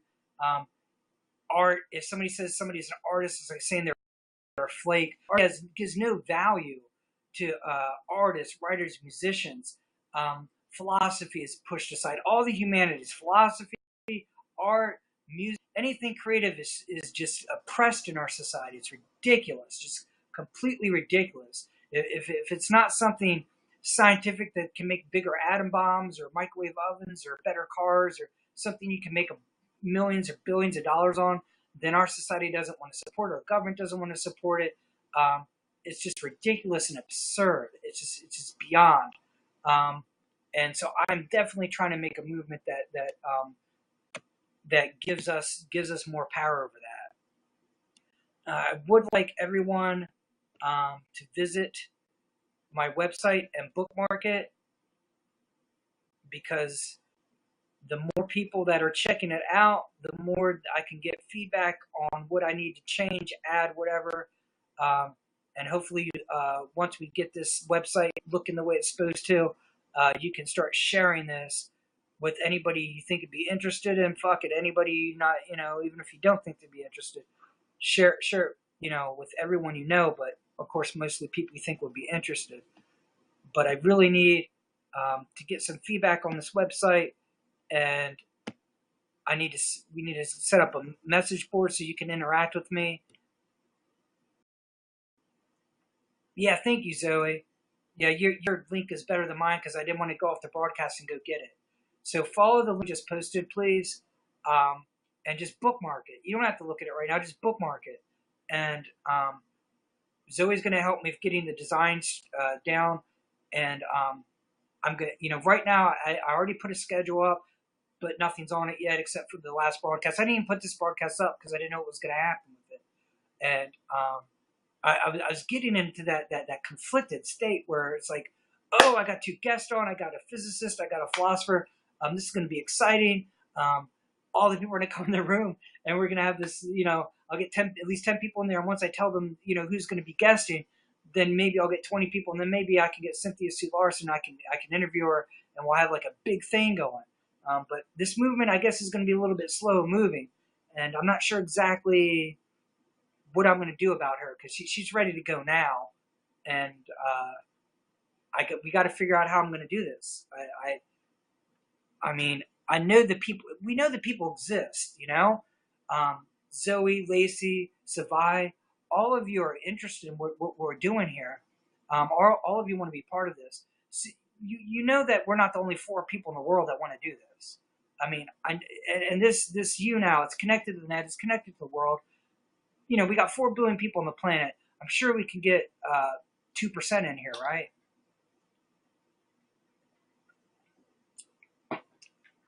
Thank you, Savai. So yeah,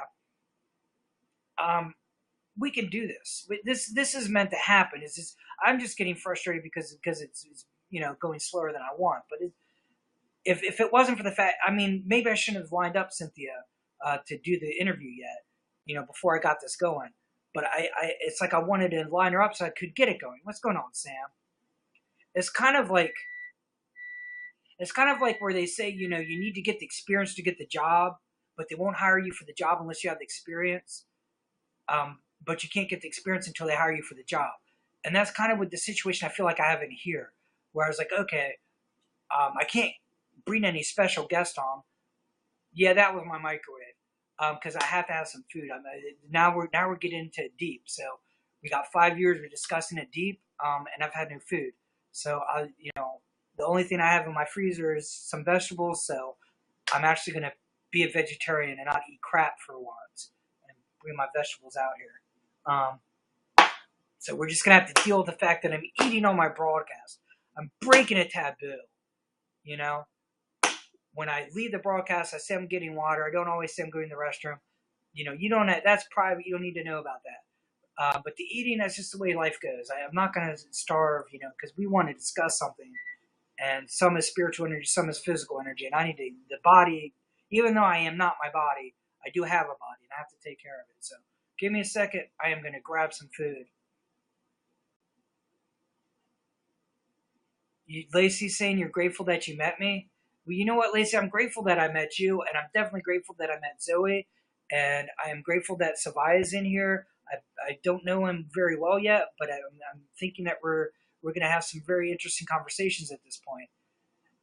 Yeah, it's like, what do you do if if me and you, if all of us become best friends and we want to meet at VidCon or something, and we meet a couple times and we start, for some reason we start doing collaborations together, so we try to make sure we live near each other and we're always going to VidCons, and I say, let's go get something to eat. You want to be like, nah, I don't want to eat in front of you. But for some reason, the broadcasters in these videos, they want to make sure that they're legit. They're like Jimmy Fallon. You don't see Jimmy Fallon sitting there eating food on his broadcast. Although it's okay for him to drink water or even joke about drinking alcohol. So okay to be an alcoholic, but eating healthy food in front of your viewers, that's wrong. I don't understand it, but I'm getting my food, and we're going to keep this going. Sugar and chocolate. Zoe, you and your sugar and chocolate. Look, I'll explain to you about chocolate, too. Chocolate has to do with the neuropeptides in your brain. And basically, any imbalance, which unfortunately females seem to experience more than males, especially during their times, if you know what I mean, when there's hormonal imbalances and the amino acids get imbalanced. And there's a specific amino acid called phenylalanine, and that's what chocolate is playing upon. That it produces that phenylalanine. Very into deep talks. So yeah, you're about to get into some deep stuff. What's going on, Daily? Daily Sid or Dailies? How do you want me to refer to your name? And I'm gonna grab my food, so y'all stay with me, all right? Daly's already gone. Daily can't handle it. Here's the deal: if people get to see, as long as I got some people that I know that are getting in, we're getting into something, we're creating something, something's real is happening, then people can come in here and leave because they can't handle it. That's fine. At least I know that we're creating energy that some people can't handle. That's their problem. That's fine. We'll get to their energy later. We have to deal with all the people that are trying to make this change that we're trying to make. Then we can bring in the people that are unsure about it. These people can go their own way for now. Taijo's in the room. Oh man, awesome. So Taijo's in the room. We're going to definitely get this going even deeper now. Going to get my doggo.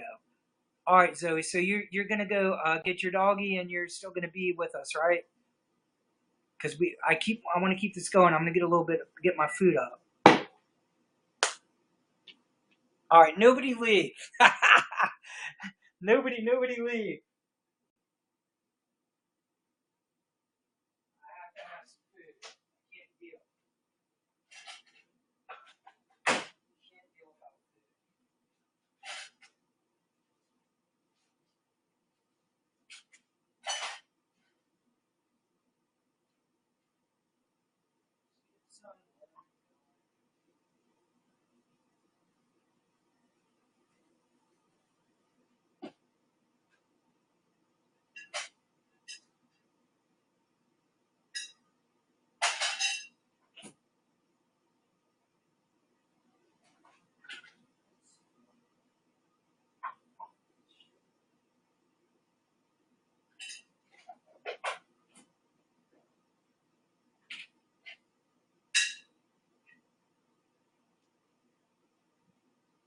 I hope we're all still here.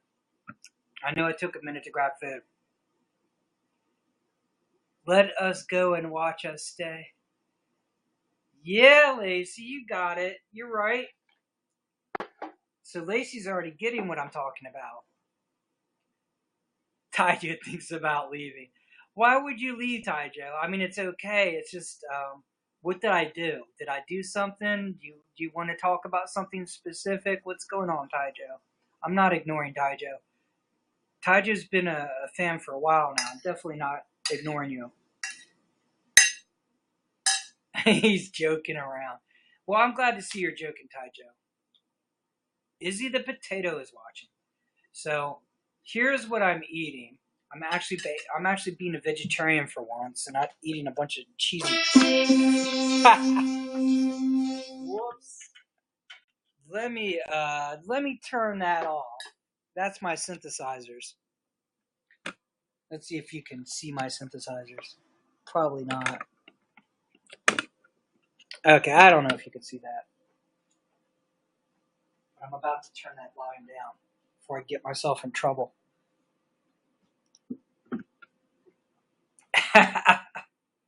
Anyway, it's just vegetables. That's all I was just gonna show this. This is all I'm eating is vegetables right now. Just thank you for the 10 likes.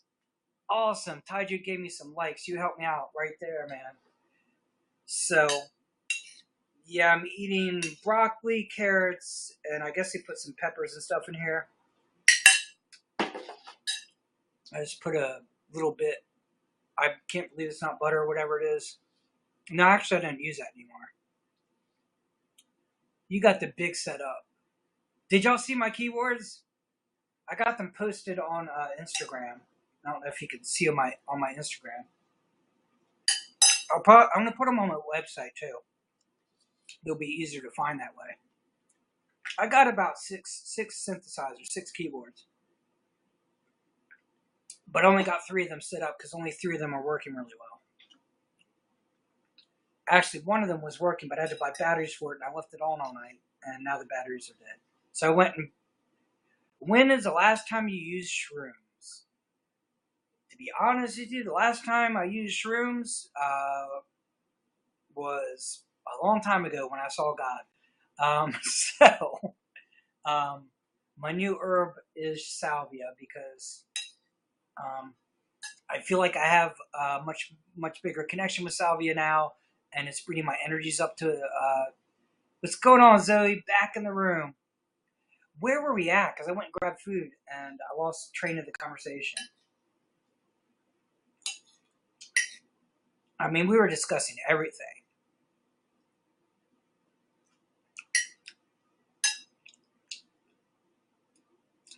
What do you believe in a higher... Is YouNow cutting off people's sentences again? Savai, did you say, do you believe in a higher what? Have I discussed the concept higher power? Okay. I don't like the word power. Religion likes to paint God as a person, give God feelings in the worst possible ones, anger, jealousy, floods the earth, kills everybody because they don't do what he wants. It's ridiculous and absurd to think that the source of the universe throws temper tantrums and thinks like us and gets upset and agitated and feels like if we were to believe in other gods or follow our own spiritual path, that this God feels slighted the way a jealous girlfriend stalker would be if you dumped your girlfriend and went with another girl and she would stalk you. Was it 2.5 Men, where he had this girl stalker that was constantly following him, and they tried to make it funny, and it was funny, but it wasn't. And so they like to call this, we follow this, we're the servant, and they use all this master-slave language, and nobody notices it, but I noticed it.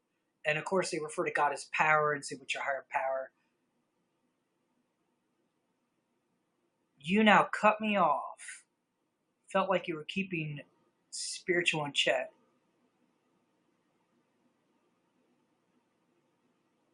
Goes back to the Greek gods who are jealous, irrational, vengeful. Yeah, I mean, Zeus was a petty, jealous god. Okay, but from what little stories I read, it was like a character. It was like a comedy. You know what I mean? He was like the Bill Maher of gods. Bill Maher, politically incorrect, where he's just a smart ass or whatever. He's a ruler and all that, and he would teach people lessons, but he just never, he never, to my knowledge, from the stories I read, Zeus never tried to kill. Excuse me, hiccups. He never tried to kill all his people or send plagues of locusts on them or some shit. Yeah, I mean, it would, talk about drama. The YouTube drama that people talk about, some of the broadcasters talk about on here, between Jacqueline and Onison, and then Vegan Cheetah talks about vegan drama and all this stuff. If you read Greek mythology, it's almost the same thing. It's like the Aphrodite and Zeus and all them we're like fighting for this YouTube spotlight and trying to get the spotlight on them. And there's like all kinds of drama. And if you know, I think one time somebody was thought to be more beautiful than Aphrodite, and it pissed her off. Yeah, I mean, I was Onison. Was he like her ex-boyfriend or something? That's where all this crap's coming from. I mean, I'm not trying to get into her personal shit, but obviously he still has a thing for her, if that's what it was. He cannot stand to see her with Richie. Greek tragedies. Yeah, I have to look back into that. I was onto the Greek mythology specifically, like Pandora, and the more I know, the less I actually know, because you don't even know what's true. Everything is kind of based on perspectives. I mean, if you want to start with the first philosopher, Socrates, the first real philosopher that I know of that really, hit us hard. Lacey, do you have to go? All right, well, thank you for becoming a fan. Please come to as many broadcasts as you can. I really enjoy having you with us. I know we're going to have like awesome discussions. Yeah, it's just that when I read mythology, maybe it's just the way the writers interpret it. They just seem like silly cartoons that we could make fun of, and nobody would be scared to make fun of. Opus Rex and stuff like that. You must have studied it like in a serious manner. I was reading it just for fun, really. And it's part of where I got my perspective that I really can't tell Greek mythology from Christian mythology or Jewish mythology.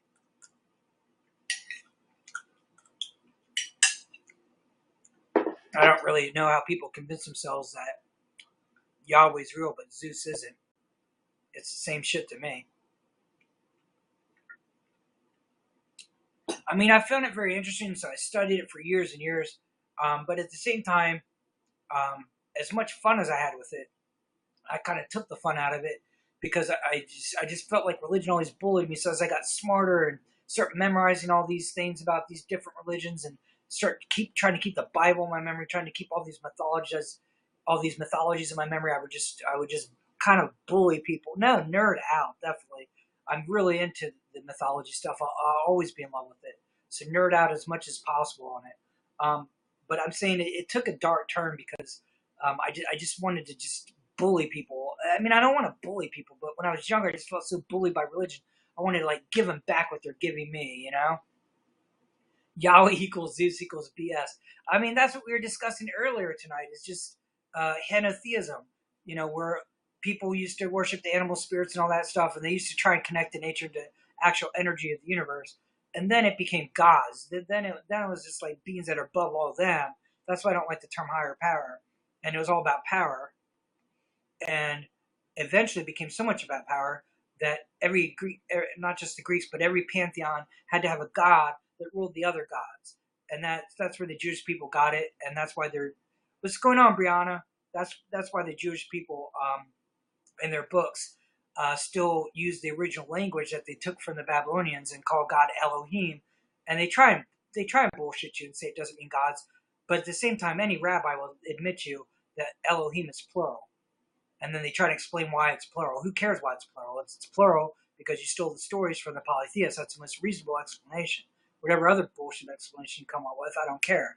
And they also speak in plural, like in Genesis, we created them, us created them. So it's not only Elohim means gods, but God himself speaks in plural. We created them. So it's obviously taken from a polytheistic story. What's going on, Leslie? So we were discussing spiritual energy and Kundalini, and like I said, kind of how organized religion doesn't really help when you're trying to get your... Thank you, Zoe, for 400 likes. Awesome. Zoe's helping me out a lot tonight. I really appreciate it. And so we were talking about how basically organized religion and politics have the same goal in mind. They don't want you creating reality. They want to create reality for you. And it's all marketing. Everything is marketing now. So when you listen to politics or marketing, they're trying to manipulate you. Hey, Chloe. And when you go to church or organized religion, they're trying to manipulate you and sell you and convince you to buy the one true way. Coke's better than Pepsi because it's classic, or Pepsi's better because it's a choice of the new generation. Christianity is better than Judaism because Jesus saves, or Judaism is better because it's the original religion. And you're supposed to buy the one true thing and reject everything else, and then they can pretty much control you and take all your energy and all your money. Yeah, it's ideology. That's what it is. And the thing is, it's based on dogmatic belief. And you get into what's called a belief system where every belief feeds the other belief. And then if you just have beliefs, then why pursue knowledge? You believe this, and you believe that because you believe that, and your parents taught you this, and that's why you believe that, and then you emotionally believe that, and then you're scared not to believe anything else. You're scared to question your beliefs, so you don't want to study anything that might put a question to any beliefs. So then you have to add more beliefs on top of those beliefs. Then you have to see what beliefs fit with each other. Well, if you're a Christian, does Republican ideology fit better with you, or Democrat ideology? So are you a progressive Christian or whatever? And you just basically try and fit yourself into the niche. And then once you're that niche, you're either like a religious right Republican Christian, so that you can be marketed and sold to that way, or you're a progressive Christian, so you can be sold to certain Christian ideas but not other ones, and certain liberal ideas but not other ones. Then once you take on the labels all on yourself, then you're defined. And once they have you defined, they can market you and control you, and you're just a product to sell products to. Basically, that's the goal. Don't even watch TV. I try and just flip on whatever I flip on. And if it starts to drain my energy, like Bill Maher used to be fun for me, and now it's not as much. Pepsi's better because it has more sugar. Oh my God. So, I think Coca-Cola used to have cocaine in it, so that's all I want to say about that. I watch Fox, Young Turks, InfoWars. Yeah, I start watching some of that too, just for variety, just because I was tired of hearing the other shit. But it's all bullshit, so it's like, this bullshit's more entertaining than that bullshit because I haven't experienced it as much. Zoe, are you acknowledging that you missed the good old days of the cocaine and the Coca-Cola, Zoe? Yeah. That's when Coke lived up to its name, right? Not my dad jokes. Not my dad. Oh my God, how do I say your name? What's going on? It's not my dad jokes. Those were the days, the good old days of Coke. Oh, hello, cops. How are you doing? So, I guess if people were drinking Coca-Cola with cocaine in it, I guess they weren't being arrested.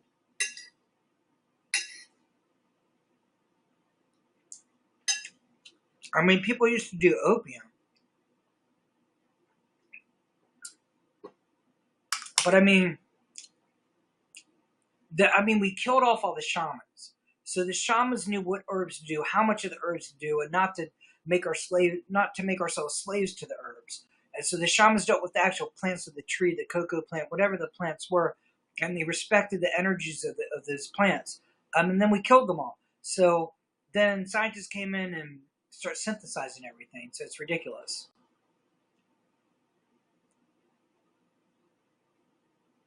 I wasn't alive back then. Yeah, you weren't alive back in the.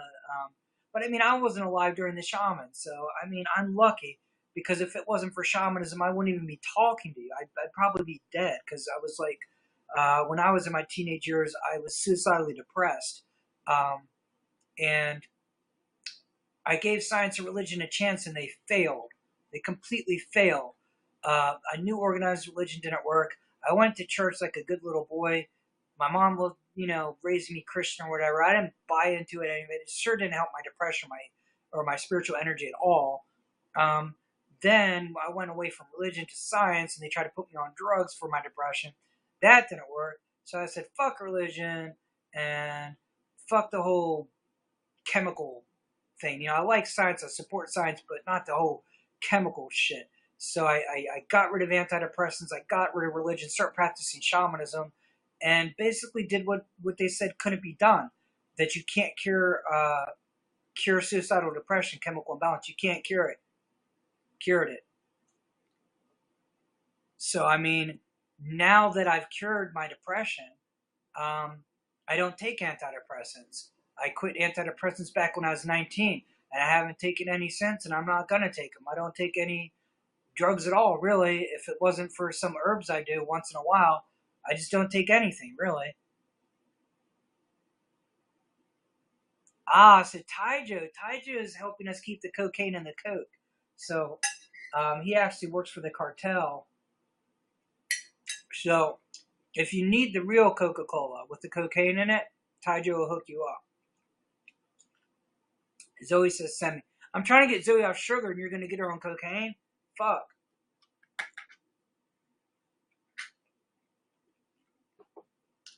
Savai wants to be hooked up too. Look, all energy is either physical energy or spiritual energy, and they're two aspects of the same thing. So when it manifests as certain drugs like sugars, oh God, I can do both. I'm covering my face. I'm like, okay, please tell me she's joking. Please tell me she's joking. Okay, so now Taijo's trying to get Zoe into alcoholism too. This is the exact opposite direction I want to go, okay? Cocaine, alcohol, sugar, all the white man addictive drugs that are trying to destroy us. After they killed all the shamans, this is what we're offered for spirituality. What's going on, Smoraz? Never drink, never smoked.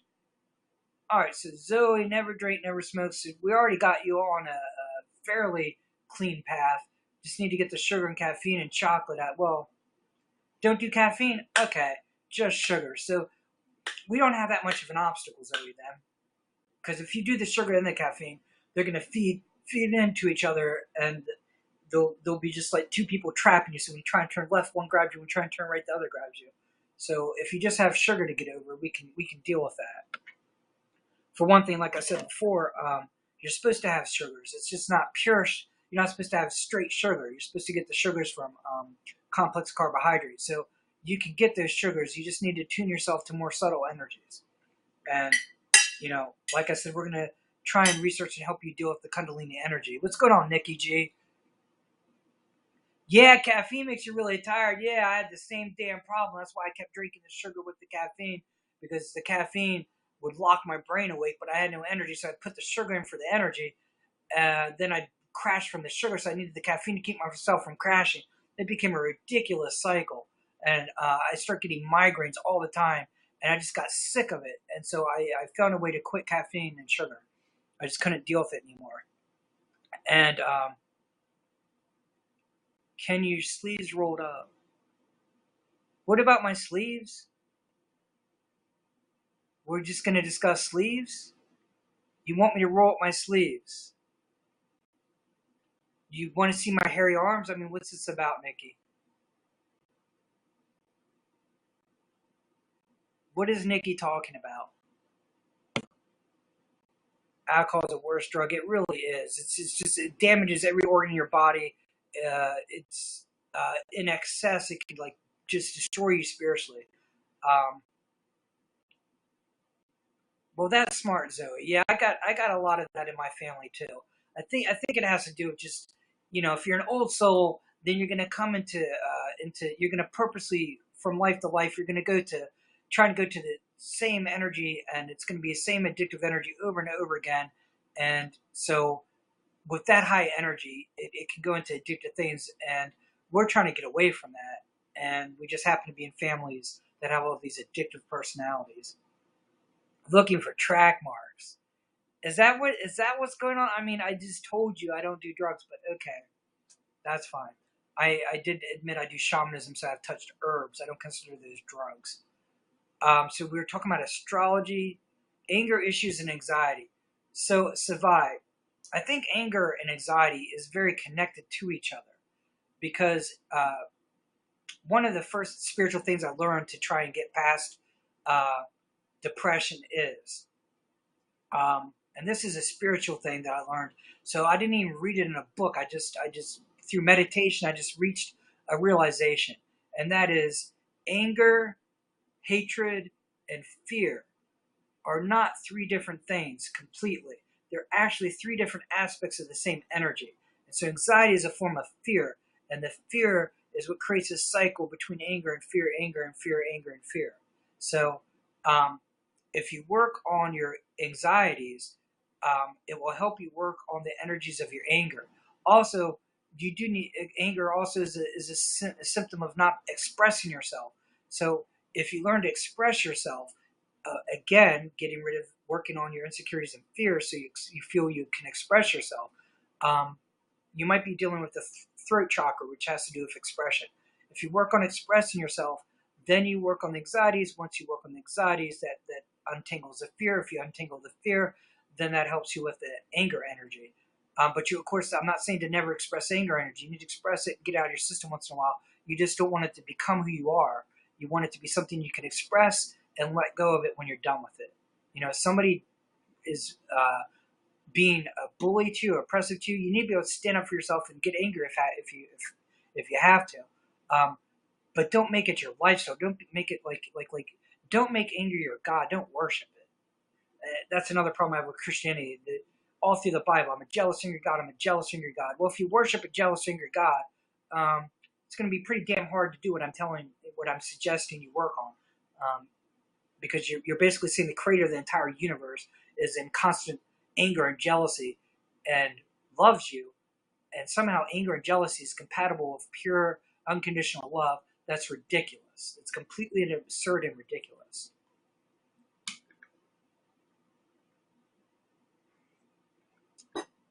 I mean, I have battled depression. I've battled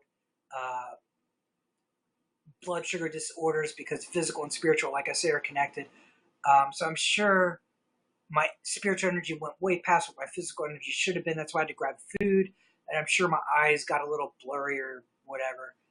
I know that. But I was basically having a conversation with two people, and then the energy of the room just started shifting up higher and higher. So I wasn't prepared for it. Bible has a lot of wisdom about anxiety and foolishness aside from stories. I don't know. I want to call it wisdom, really, if you look at it closely enough. I mean, I think a lot of Christians quote they say that, you know, when they talk to atheists who don't believe their religion, they're like, well, the fool says in his heart there is no God. And then I was talking to a theologian recently who did a video. Who did he do a video with? But he was basically Michael Sherman, the skeptic, and he was saying that was a misquote, and it was just talking to Christians. And of course, a lot of the Bible isn't talking to atheists, because the whole book's put around the fact that Christianity goes around forcing people to be Christian. So atheists don't exist in their mind. So of course, a lot of it is not spoken directly to atheists, because they don't even want to acknowledge that non-believers exist. Doggo left me. So you finally got your dog? Your doggo, I'm guessing, is the name of your dog. You have I can't see what's going on, so I'm just assuming you have a dog and you named your dog Doggo. The fool in his heart says there is no God, and the genius in his brain that God is dead. Well, to be honest with you, if we're talking about a God, a person, a jealous, angry being that flooded the damn earth, and just killed all human beings on the earth because he's pissed, and basically thinks the best way to get everyone to love each other is to come down in human form and kill himself, then yeah, let's kill that one. And when I say kill, I don't mean if I met Jesus, I'd actually want to kill him. I mean, the whole idea of this God is ridiculous and absurd. So let's kill the whole idea. I think Jesus may have been a real human being and may have walked this earth and may have had a spiritual connection to what we call God, and it has nothing to do with Judaism or Christianity that people base religion on him. I don't think he had anything to do with that. And I have teachings that I found when a Christian was trying to convert me. He said, read the Bible again. I said, okay. And I found teachings where Jesus actually taught pantheism. Not too many Christians are happy that I found that, but he's the one who pushed me to look. So let's see. So where do I think we came from? Where do I think you came from? So here's the thing. Let's talk about what the nature of the soul is. Basically, we are taught that God has no beginning and has no end. Then we're taught that we're different from God. We're just human beings. We don't even have souls unless God gives it to us. And some teachings of the Bible teach that God doesn't even give you a soul. He'll save your soul after you die. Your body's buried. You cease to exist. Then he creates your soul again. I don't know. It's gibberish. It makes no sense, really. So I don't buy into any of that. Here's the thing. Um, forever goes in both directions. Lacey's coming back. What's going on, Lacey? So here's my take on the soul and where we come from. We come from God. That's where we come from. Our soul is a piece of the source. All the souls go back into one thing. And as above, so below. So this internet that we're on right now is a manifestation of God. All our minds are connected into this interconnected web called the internet. And we're all connecting to each other and sharing our thoughts with each other. And those of us who have empath or the ability to sense emotions or thoughts will eventually be able to do that over the internet. That's God right there. It's just manifesting piece by piece. But in the ultimate reality, all of our minds are connected together in one mind. The illusion is that you're a separate person. That's the illusion, is that you're just sitting there in your body, separate from me, separate from Zoe, separate from Lacey. I have named my dog Doggo. Oh, you should have named your dog Doggo. So you're just calling him Doggo. So that's how I see it is forever goes in both directions. So anything that had so when we die, our soul exists forever and ever. We're told that if we just accept such and such a religion, when you die, your soul gets to exist forever. Then some religions teach you if you don't accept the religion, then your soul just stops. It just ceases to exist. It's ridiculous. That's like saying the nature of a circle is round sometimes, but sometimes the nature of a circle is square. That's ridiculous. Either the soul is eternal or it's not eternal. Our propensity for things that have a beginning and ending is an illusion. That's exactly it. So what's going on is if it has no end, it has no beginning. So if I'm always going to exist, if when I die, I really am my soul, then my soul has to have always existed. It's basically the nature of a circle is round. And when people say God is eternal, what they mean is not only will God exist forever into the future, but God has always existed forever. That's what the nature of eternal means. So when a religious person says they want to save you your eternal soul, what do they mean?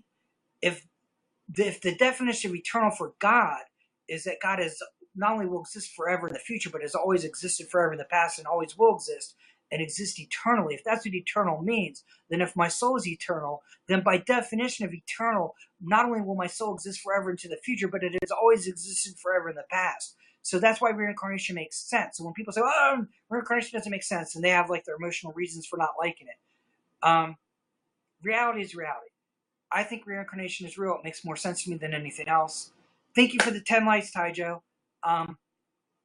If the soul is eternal and God is eternal, then God is all our souls put together. And what we call God is just basically all the souls of us in the future. When all of us have reached enlightenment, all of us reach the level of spirituality where all we are is love and all we want to do is promote love energy. When your mind is clear of all thoughts and egos and attachments, and you're not attached to this, you're not addicted to that, and all you want to do is spread love and healing power, and that's all you're about. You become a higher spiritual being, and that's why we have all these stories about angels and light beings and stuff. When you don't want to come down anymore at all, and you just want to become one with the source of the universe, you give up your total existence of being to the source of the universe. You become part of God, and basically the mind of God is you, and you are the mind of God. So that's where I think we come from. Hey, Kevin, what's going on? I would like to point all of my viewers to a chapter from a book called The Mind's Eye. The Mind's Eye, ironically, was put together by Douglas Hofstadter and Daniel C. Dennett, who is a philosopher and also part of the New Atheist movement. And yet there's some very interesting thought experiments in there. What's going on, Gatsby? And one of those experiences is called "Is God a Daoist?" or Dao, however you want to say. And it has a very interesting take on how we see God, and it's completely and totally different than any religious conception of God. I'm going to see real quick if it's still on the internet, because I highly recommend the book called The Mind's Eye. For anyone interested in philosophy, it's not like a super spiritual book, but it's deeply philosophical. It's what got me hardcore into philosophy, and it's called The Mind's Eye, like like UI. Even though it has a picture of the human eye, like the eyes to the soul. What is your view on love partners? It is actually my middle name. What's your middle name? I missed something. Love is your middle name. Yeah, Zoe, love is your middle name. That's awesome. So, what do you mean by love partners? Do you mean my view on homosexuality? Yeah, Ty Joe, it's called The Mind's Eye. Have you read this book? It's like one of the most awesome books, and there's a very, very spiritually lifting part in there called "Is God a Deist?" And I believe you can get the part of that "Is God a Deist" without buying the book, but I highly recommend the book. So if you want to read "Is God a Deist," you can look it up on the internet. You can probably get the whole thing without buying the book. But if you're going to buy a book, buy The Mind's Eye. It's awesome. Zoe Love, which means my translated name is life and love. I see. This is why Zoe's energy like brings my room up, and that's why I'm so appreciative that she comes to my broadcast. Okay, so soulmates. So here's how soulmates work, from my understanding. Um, we used to believe that kind of our masculine and feminine energy would split in half, and so your soulmate was like the other half of your soul.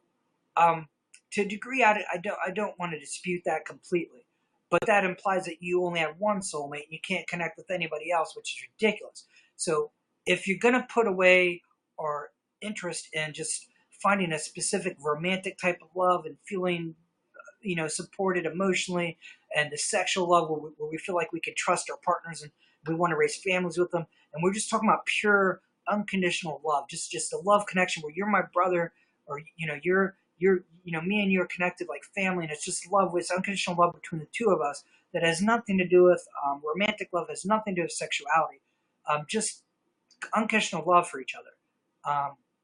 And that's the source. That's what I call God. Then we're all soulmates because we're all connected to the same soul. Oliver Sacks. Man, I missed something. Taija, what are we talking about Oliver Sacks? I saw you post about The Mind's Eye. Now you're saying something about Oliver Sacks, and I'm trying to remember who Oliver Sacks is. Oh man, this conversation gets lit. The author of which book? Because the Mind's Eye is the one I'm talking about is co-authored by Daniel C. Dennett and Douglas Hofstadter. Okay, so to astrology and numerology. So Lacey, the Mind's Eye, the book I'm telling you about, that if you're going to get any book on philosophy, I would get this book. Is co-written by Douglas Hofstadter and Daniel C. Dennett, and it has some other philosophers in there that are pretty intense. Now, as far as astrology, a lot of people think astrology is, ridiculous and absurd, and part of that is because the astrology that we read in the newspaper is horoscopes, however you want to pronounce it, and it's based on your sun sign. So basically, the month you're born, and they go, okay, well, if you're born during September, you're a Virgo, and that's not real astrology. Did your doggo come back? All right. The basis, I think, for astrology is this: we're all stardust. So all the chemicals and chemistry and atoms of your body were once part of the stars of the universe, and all of our energy, the universe itself is aware, and it's possible that the universe is part of a multiverse, and awareness is what creates all these levels of reality, and this is God. And so the fact if astrology has any basis in fact, it's the fact that we're all connected to the universe. All right, Zoe, I know you gotta go to work tomorrow.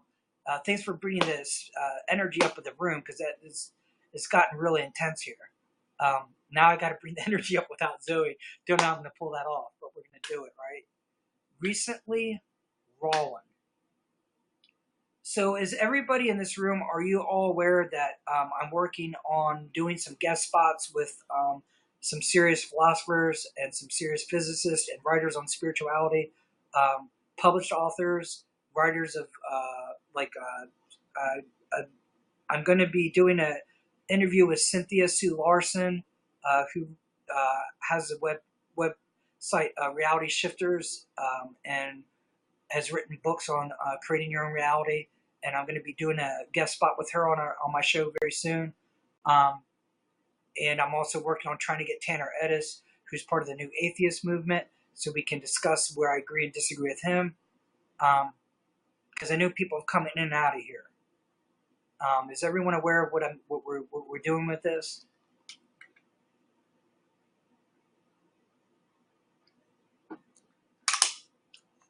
I want to make sure everyone has goes to thespiritualanarchist.com and bookmarks that. I'm going to try and keep everything updated so you know what I'm doing, so you know what this show's about. I'm going to try and bring a format to it. The first thing I'm going to try and do is have guests, because I think guests can raise the energy of what I'm doing. And the website is thespiritualanarchist.com. So I'm going to type it. I don't know if this is going to work like a link, but I should have just copied this so I could keep typing it. The spiritual. Whoops. Anarchist. I mean, it's my name with the word "the" in front of it, right? It can't be that hard, even though I know it's a long word. So there's no, yeah, thank you, Taijo. Yeah, because every time I type it, it capitalizes my T, and I'm not trying to do that. So Taijo put my link up for you. I would like everyone to make sure you save that website. You can copy it, use it later, or you can bookmark it. Yeah, Taijo did have my back. Thank you so much, Taijo. I'm going to, when you go to my website, it has a link to broadcast. But I don't think everyone's used to my website, and I'm not sure how people want it. So, because I'm going to interview Cynthia Larson, who's a spiritual writer and a physicist, who's also written a lot of books on this. You are repping Zoe's energy?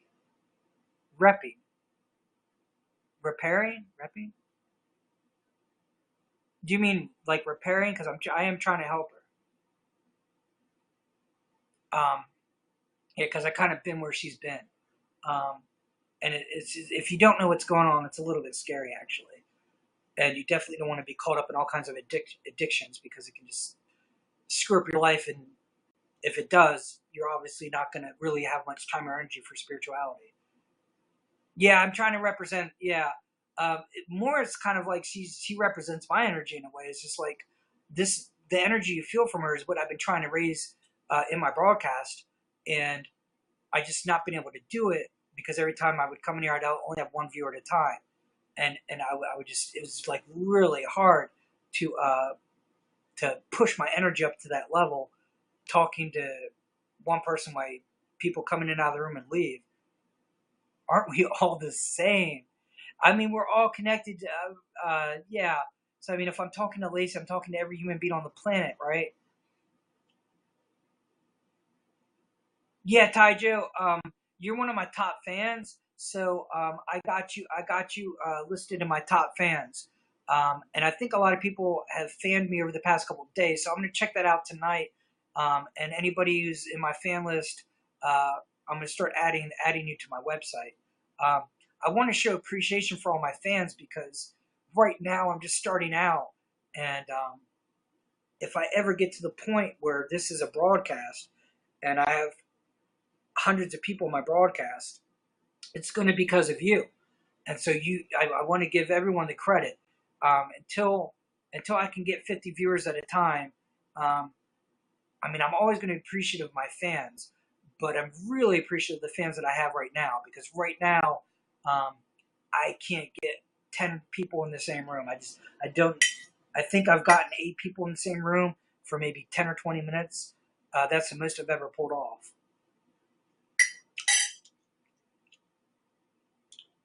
But I really I want to push the website a little bit, because I'm not selling anything on it. What I'm doing is I want people to have a place to come so they can see what I'm doing. They can see some of the philosophical work I've done, and they can see the guests that I'm going to have on this show.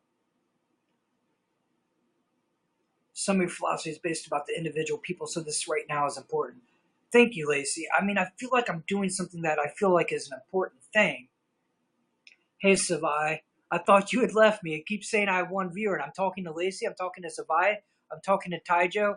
So, I know that we're all one, but YouNow is taking this a bit far because if all three of you are in the room and YouNow is saying that I only have one viewer, I mean, what did we just create a reality where we're all just one person? It's a bit strange, but I guess I have to accept what I see with my own eyes, right? All right, Savai, you have a good night. Get some good rest. The only reason why I'm so wired is because I don't have to work tomorrow, so I'm not like in a hurry to sleep. Um, but if just please come to my broadcast when you can. Like I said, I'll have on my website. I'll try to have the schedules up. I'm not to schedule yet, but I'm going to try to. If you can come to my broadcast and even stay 5 or 10 minutes, then that means I can have 3 or 4 people in the room for 5 or 10 minutes. Then maybe I can get to 20 minutes. Maybe I can get to 10 viewers. That's what we're trying to go.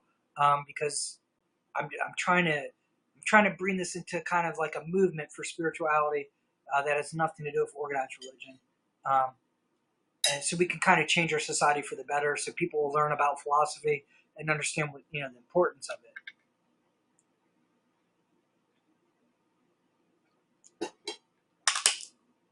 All right, so I think Savai had to go to bed, and I think Zoe had to go. So do I have Lacey and Taijo? Are you still with me? Because I can't trust you now anymore.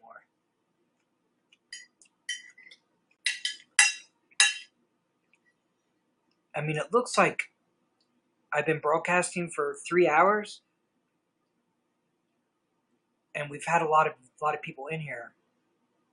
So I'm really happy with this broadcast. It's gone a lot better than I thought it would.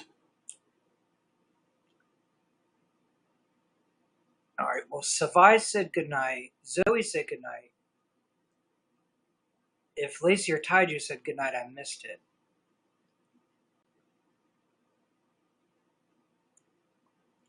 Is anybody else still in the room? Because Lacey and Taiju did not say goodnight, so.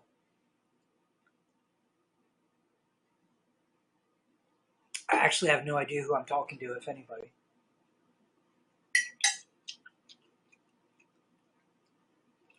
Because Lacey's last comment is about philosophy, and then I have no comments.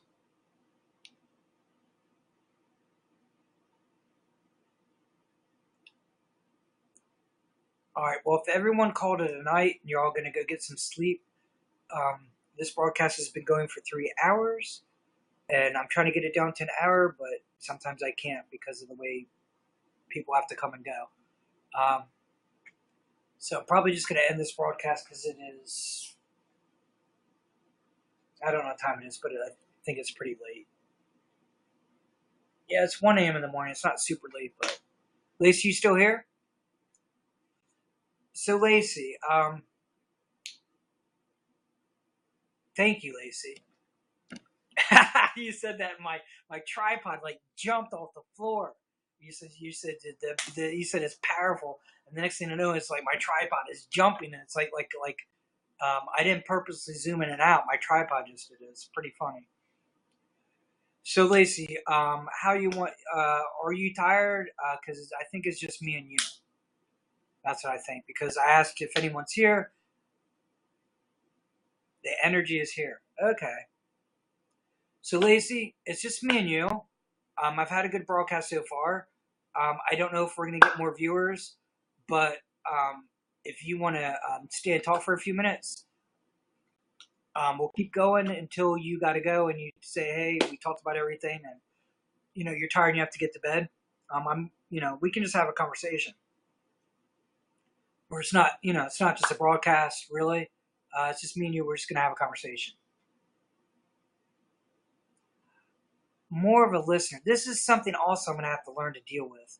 I don't know if I agitate when some of my viewers come in here and I don't recognize them as fans, and I want them to be fans, and it says they're watching, and I say something like, "Hi, how you doing?" They don't respond, and Truth Crab tried to get on me for that. Said I was calling everybody out. What's going on, Chelsea? The only reason I appreciate that that you're a listener, but the only reason I'm trying to get people to interact is, one, I need to know people in the room.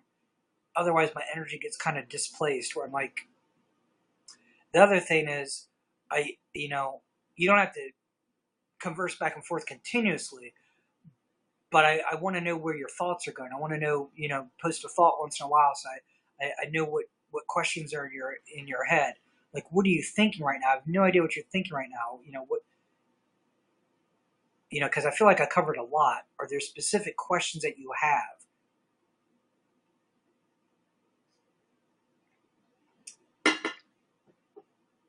And Chelsea's come and gone. Oh my God. I mean, I assume that I'm supposed to say hi to people. Maybe they find it offensive and leave. So Lacey, it's possible that you're dealing with Kundalini energy too. Um, maybe that's what's going on. Maybe because I've dealt with it and it almost threw me to suicidal depression, almost killed me. Um, maybe that's the energy I'm going to keep attracting in this room. We're just going to keep attracting people who are trying to deal with Kundalini energy because my path is a mess, not clear, and so much power. I mean, that's almost like the definition of Kundalini. Maybe we should check out this video and see if there's anything worth looking at. I mean, it's only like 4 minutes, almost 5 minutes. We can watch it for a minute and see if it's like anything real to it, or if it's just simple facts I could look up in an encyclopedia, or if it's boring. I can just play it for a minute and we can see if there's anything real to it. What do you think? Because I haven't seen it and I'm getting curious about it now.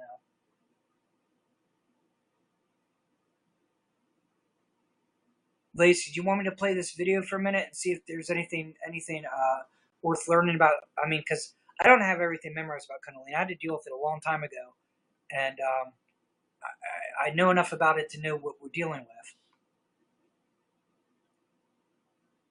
It's up to you. I'm not going to play the video just for myself. I can play it later. Do you want to see a minute or two of this to see if it's worth watching? What do you think, Lacey? YouNow just dropped. Okay. What I was asking you before is you're talking about, your path is a mess and you're not clear and there's so much power, energy that it's crazy. And so I was thinking, well, that sounds very similar to what Zoe's going through. We're talking about Kundalini, and I went through it at a young age and it almost killed me because my energies were so imbalanced, I almost killed myself. So I haven't watched this video, but I'm starting to get so curious about it that I think there might be something to it. And it's only like 5 minutes long. We could watch a minute of it, and I could probably tell in less than a minute whether it's anything that's going to be helpful to you. And if you're interested, I'll play the video, and then if I can tell right away that we're just wasting our time, I'll just stop it. What do you think? Very calm. My spirit feels like it's at peace. I mean, I dealt with what you're talking about, and my whole practice in life was dealing with all this ridiculous creative energy and all this Kundalini energy, and it was just like a fire lit all over you, and my thoughts would just chase each other all the time, and I couldn't not think, and it was worse than just having continuous thoughts. It was almost like I had thoughts of 50 different people in my head or something. So I meditated for 3 years straight and was able to calm my mind down because all I wanted was peace. I just wanted peace and quiet. And I think Rumi, I think that's the name of a spiritual teacher, said, silence is a language of God.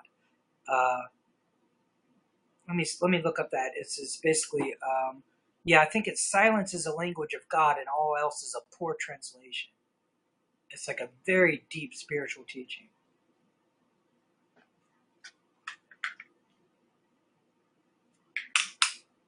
And and hopefully you feel some of the peaceful energy that I try to generate. Okay, how does meditation work? Is that the question? All right, so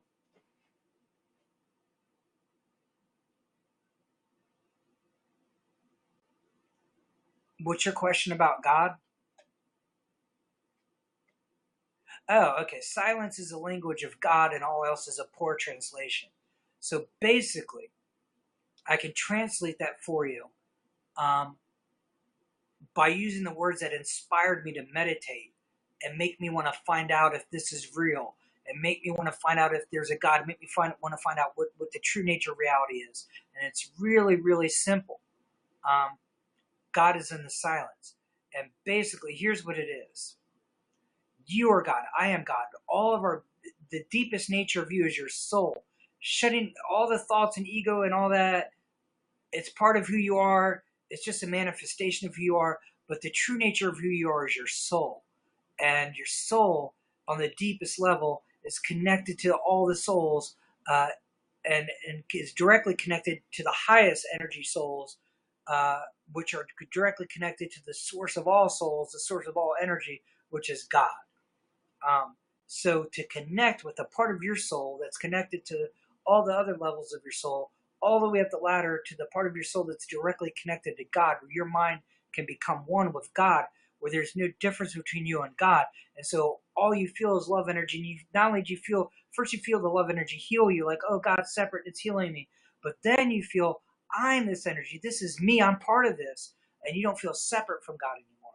So to get there, you need to get to the silence. So to get there, the teaching I was about to tell you is this: you are the gap between your thoughts, because we're always taught that we are our thoughts. You're your thoughts. So if you stop thinking, you're dead. When you die, your thoughts stop, and so that's because that's all you are is your thoughts. So that's why we cease to exist, because we're just our thoughts. It's a bunch of bullshit, and I used to believe it completely, and there's only evidence that I had. When I was a young atheist, and when I did meditation and did the spiritual practice with shamanism stuff, I learned that it was completely wrong, and I remembered. I started remembering things and realized, well, that I always really knew it was wrong, and I was just in denial of the truth. Um, so you are the gap between your thoughts. That's one of the highest teachings, and it's one of the easiest things to get to. And the meditation is you meditate on who am I. So I'm going to type that for you. This is the meditation that worked for me, and it's a meditation that also worked for my cousin, who's also practicing some of the highest Buddhist teachings. And it's just this question: who am I? That's the question. And you might want to read a book by Alan Watts. It's a very small book called The Taboo Against Knowing Who You Are. Get a book called The Taboo Against Knowing Who You Are by Alan Watts. You don't have to be a Buddhist to understand what he's saying. He's very clear in what he says, and it'll open your it'll craft some conceptions for you, so that you can lose attachment to parts of your ego and assumptions. Also, I highly recommend reading Is God a Daoist? You can get it free online, I'm pretty sure. But if you're willing to get the book The Mind's Eye, definitely get it. It's worth it. But I think you can get Is God a Daoist? And it'll shift your energy just reading it. And I think you can get the essay, Is God a Daoist? I think you can get Is God a Daoist by itself without the book. Let me see if it's still available.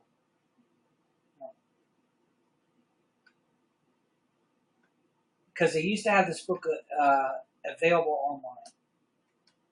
And I don't know how they got away with it. I don't know if it's still up. But I will check.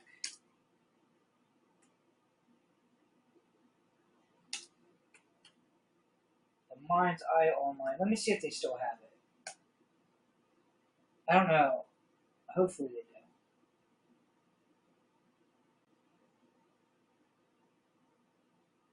Okay, you know what? Even if they don't have the book online for free, you might still be able to get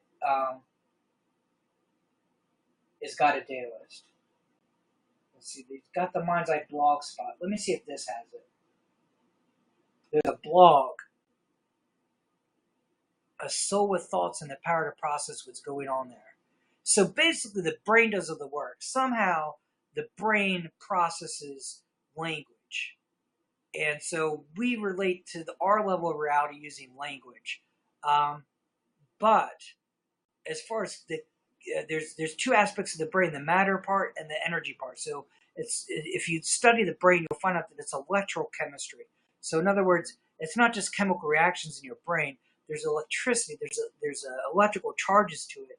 And now scientists are just starting to realize what I have said is true, and nobody listened to me, which is that the brain's consciousness could probably be reduced all the way to quantum states. And if you don't know anything about quantum physics, it's very fascinating, and I can recommend interesting books on it. Like I said, there's Cynthia Larson wrote a book called Quantum Jumps, and some of what she says is way out there because she's trying to reach a level that's hard to put in words. And so I might disagree with some of the ways she words things, but I agree with everything she's trying to do, teach us how to create reality. And she's the one I'm going to have on my show. Let's see if I can get this book. Yeah, so if you go to the Mind's Eye blog spot,